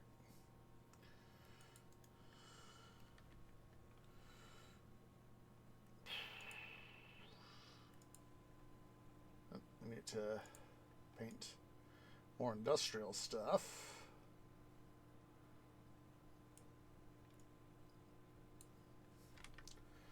Let's go ahead here. Let's set up some flour mills.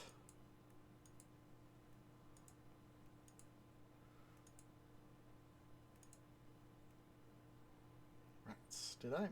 We need one more block. Okay. So deleting the station, we'll just move it temporarily. Move the road.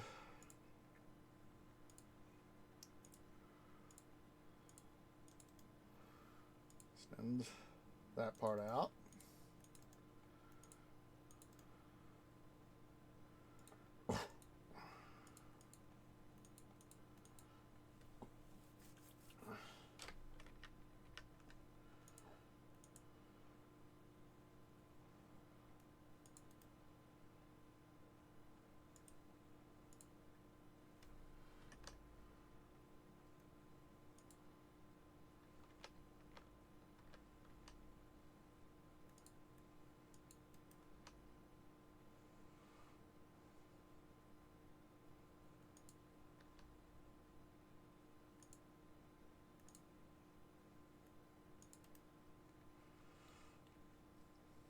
Ah, you were supposed to go down there, tree. Don't be a dum-dum.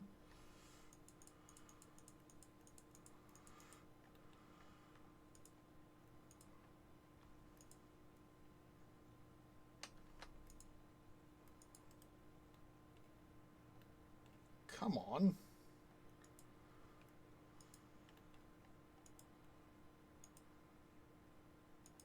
There we go.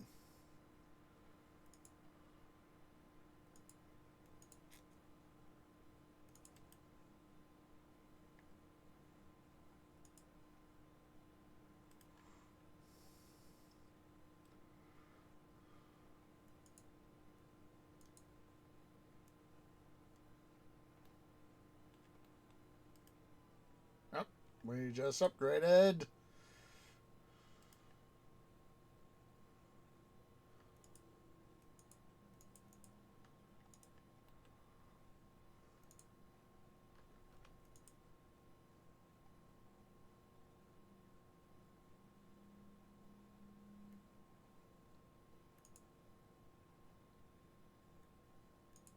There we go.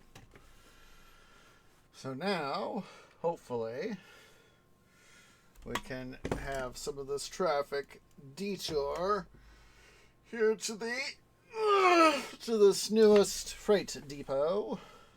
Let's see here.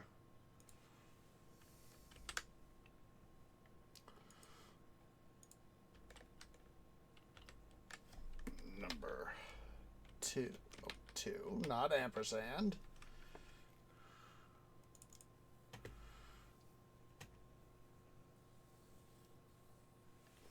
Oh, look at that.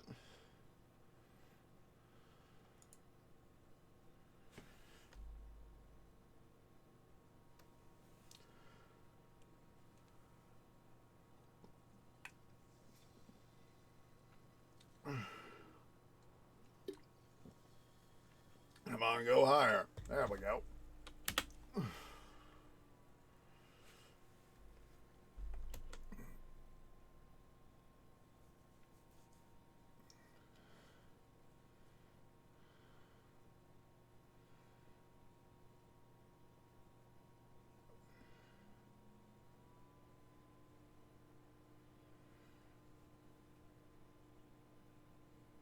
There we go.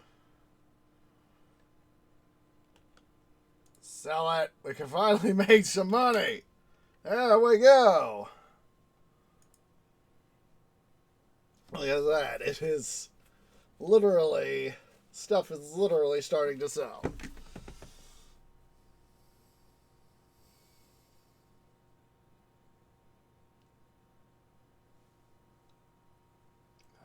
Load too. It's like some of these guys are using it to turn around.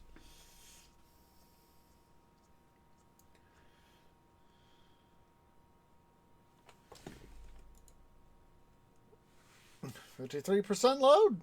I'll take it.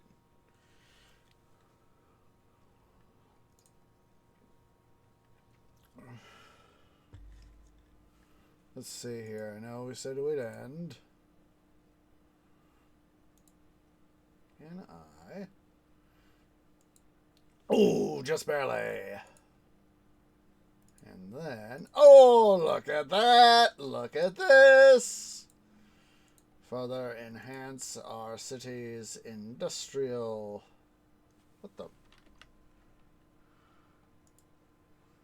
The name of holy hedge apples.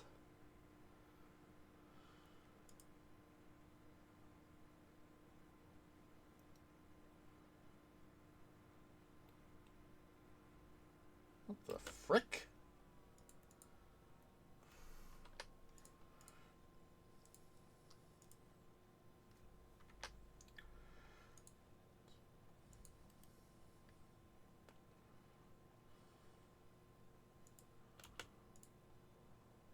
That is weird.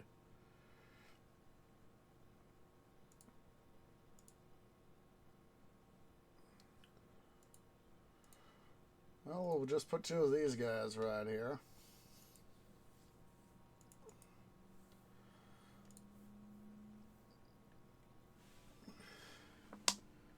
Don't know why stuff was wanting to do it like that, but guess what? It's a thing.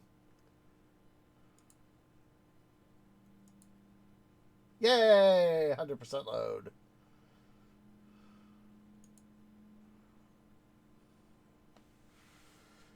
Don't know why you're having to take a shortcut like that, dude.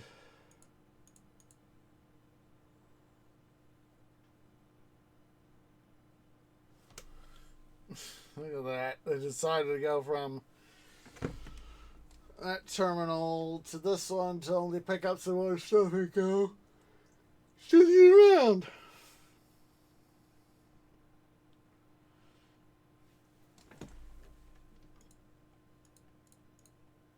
Yay! Another full load.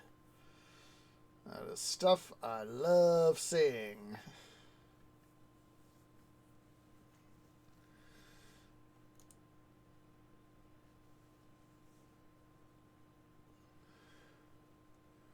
Why are they doing this?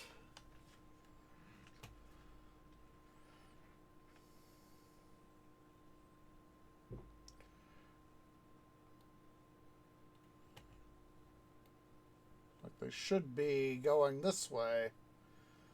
Wonder if it's at too sharp an angle. So we'll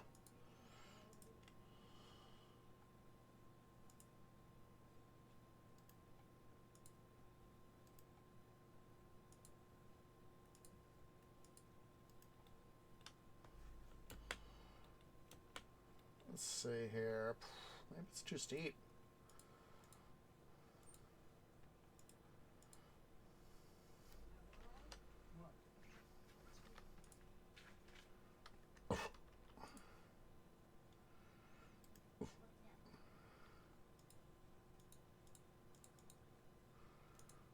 I don't think technically the steepness would have to necessarily qualify.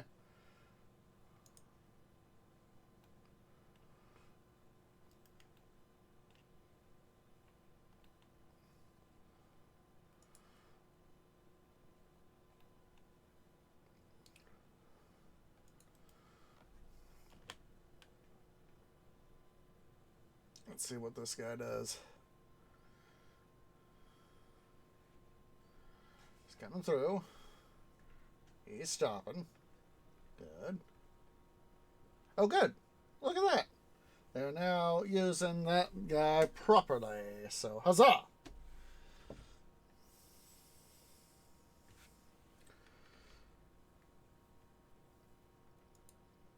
Oh, good. It's not, of course, I much prefer it when the guys when they're much prefer it when they're full, because quite simply it just makes life that much easier. More exports.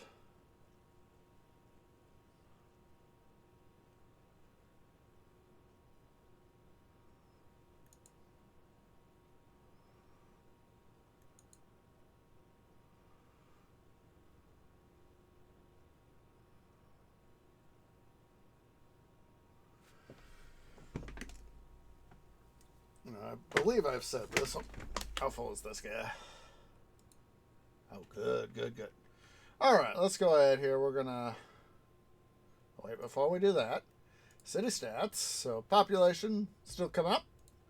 Taxation is coming down, but we can fix some of that with new stuff. City value, we've had a bit of a turn down, but we are now over 15 million. Treasury is, of course, budget is on the rise. Treasury is, of course, Influx is holding steady, it looks like. It's on the rise, but it's steady. Birth rate is climbing as well, but steady. Death, I wish that would go down. Maintaining 90th percentile on available jobs. Percentile on employment, available jobs. Should be about 44, yeah, 44K. 44.5. Education levels are coming down. We need to bump that up. Students are coming back up. That's good. Tourists are coming back up. Coincidentally, tourism is fluctuating, but income is fluctuating, but it's up. Maintaining 80th percentile. Need more residential. Gonna get some more commercial. Industrial's flat. Office. It's flat. Prisoners. Whoa, 1,300 prisoners. Well, that's probably why people aren't feeling are probably lesser on their happiness rating. I mean, oh wait, that's cyclists. Cyclists are down. Need flat. Prisoners are up. Need to make that better. No disasters, no casualties. It's had some destroyed buildings, no collapsed road segments. Imports are down. And exports are coming up. Look at that. Exports are coming up. So, anywho, guys, let's go ahead and save. Since we have a lot of money, I'm probably not going to worry too much this week about doing any off-stream grinding for money. I might, but probably not. So, anywho, it's time for us to go on a raid. Let's see who's live, who is live.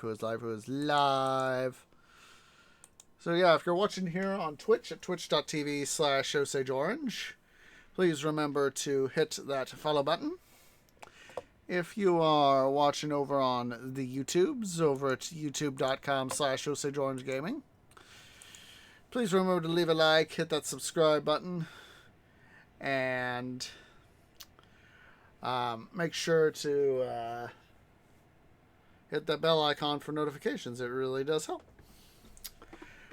Alright, so I have found for us our raid target.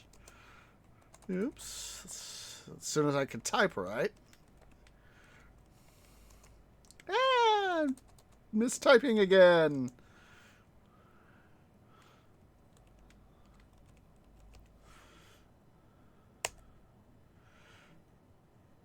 Alright, we're going to go say hi to us over at twitch.tv/OsCayman. So go and select our holiday raid message, which is the Tree Grove has arrived to bring you eggnog, tinsel, mistletoe, and good holiday cheer. So hope to get you guys tomorrow, Sunday, for another episode of Titan Quest The Loot Grind. With me on vacation this week, this upcoming week, we will definitely have hopefully somewhat longer episodes of Midwestern Minecraft. Maybe an extra mining stream or two tossed in there just for the lulz. Next Saturday will be another episode of City Building Saturdays and City Buildings, City Skylines. As soon as I can say my stuff right. So, let's go ahead here. Let's get to this raid party started. As appreciates everybody who's come out, and I hope to catch y'all in the next episode. Ta-ta for now.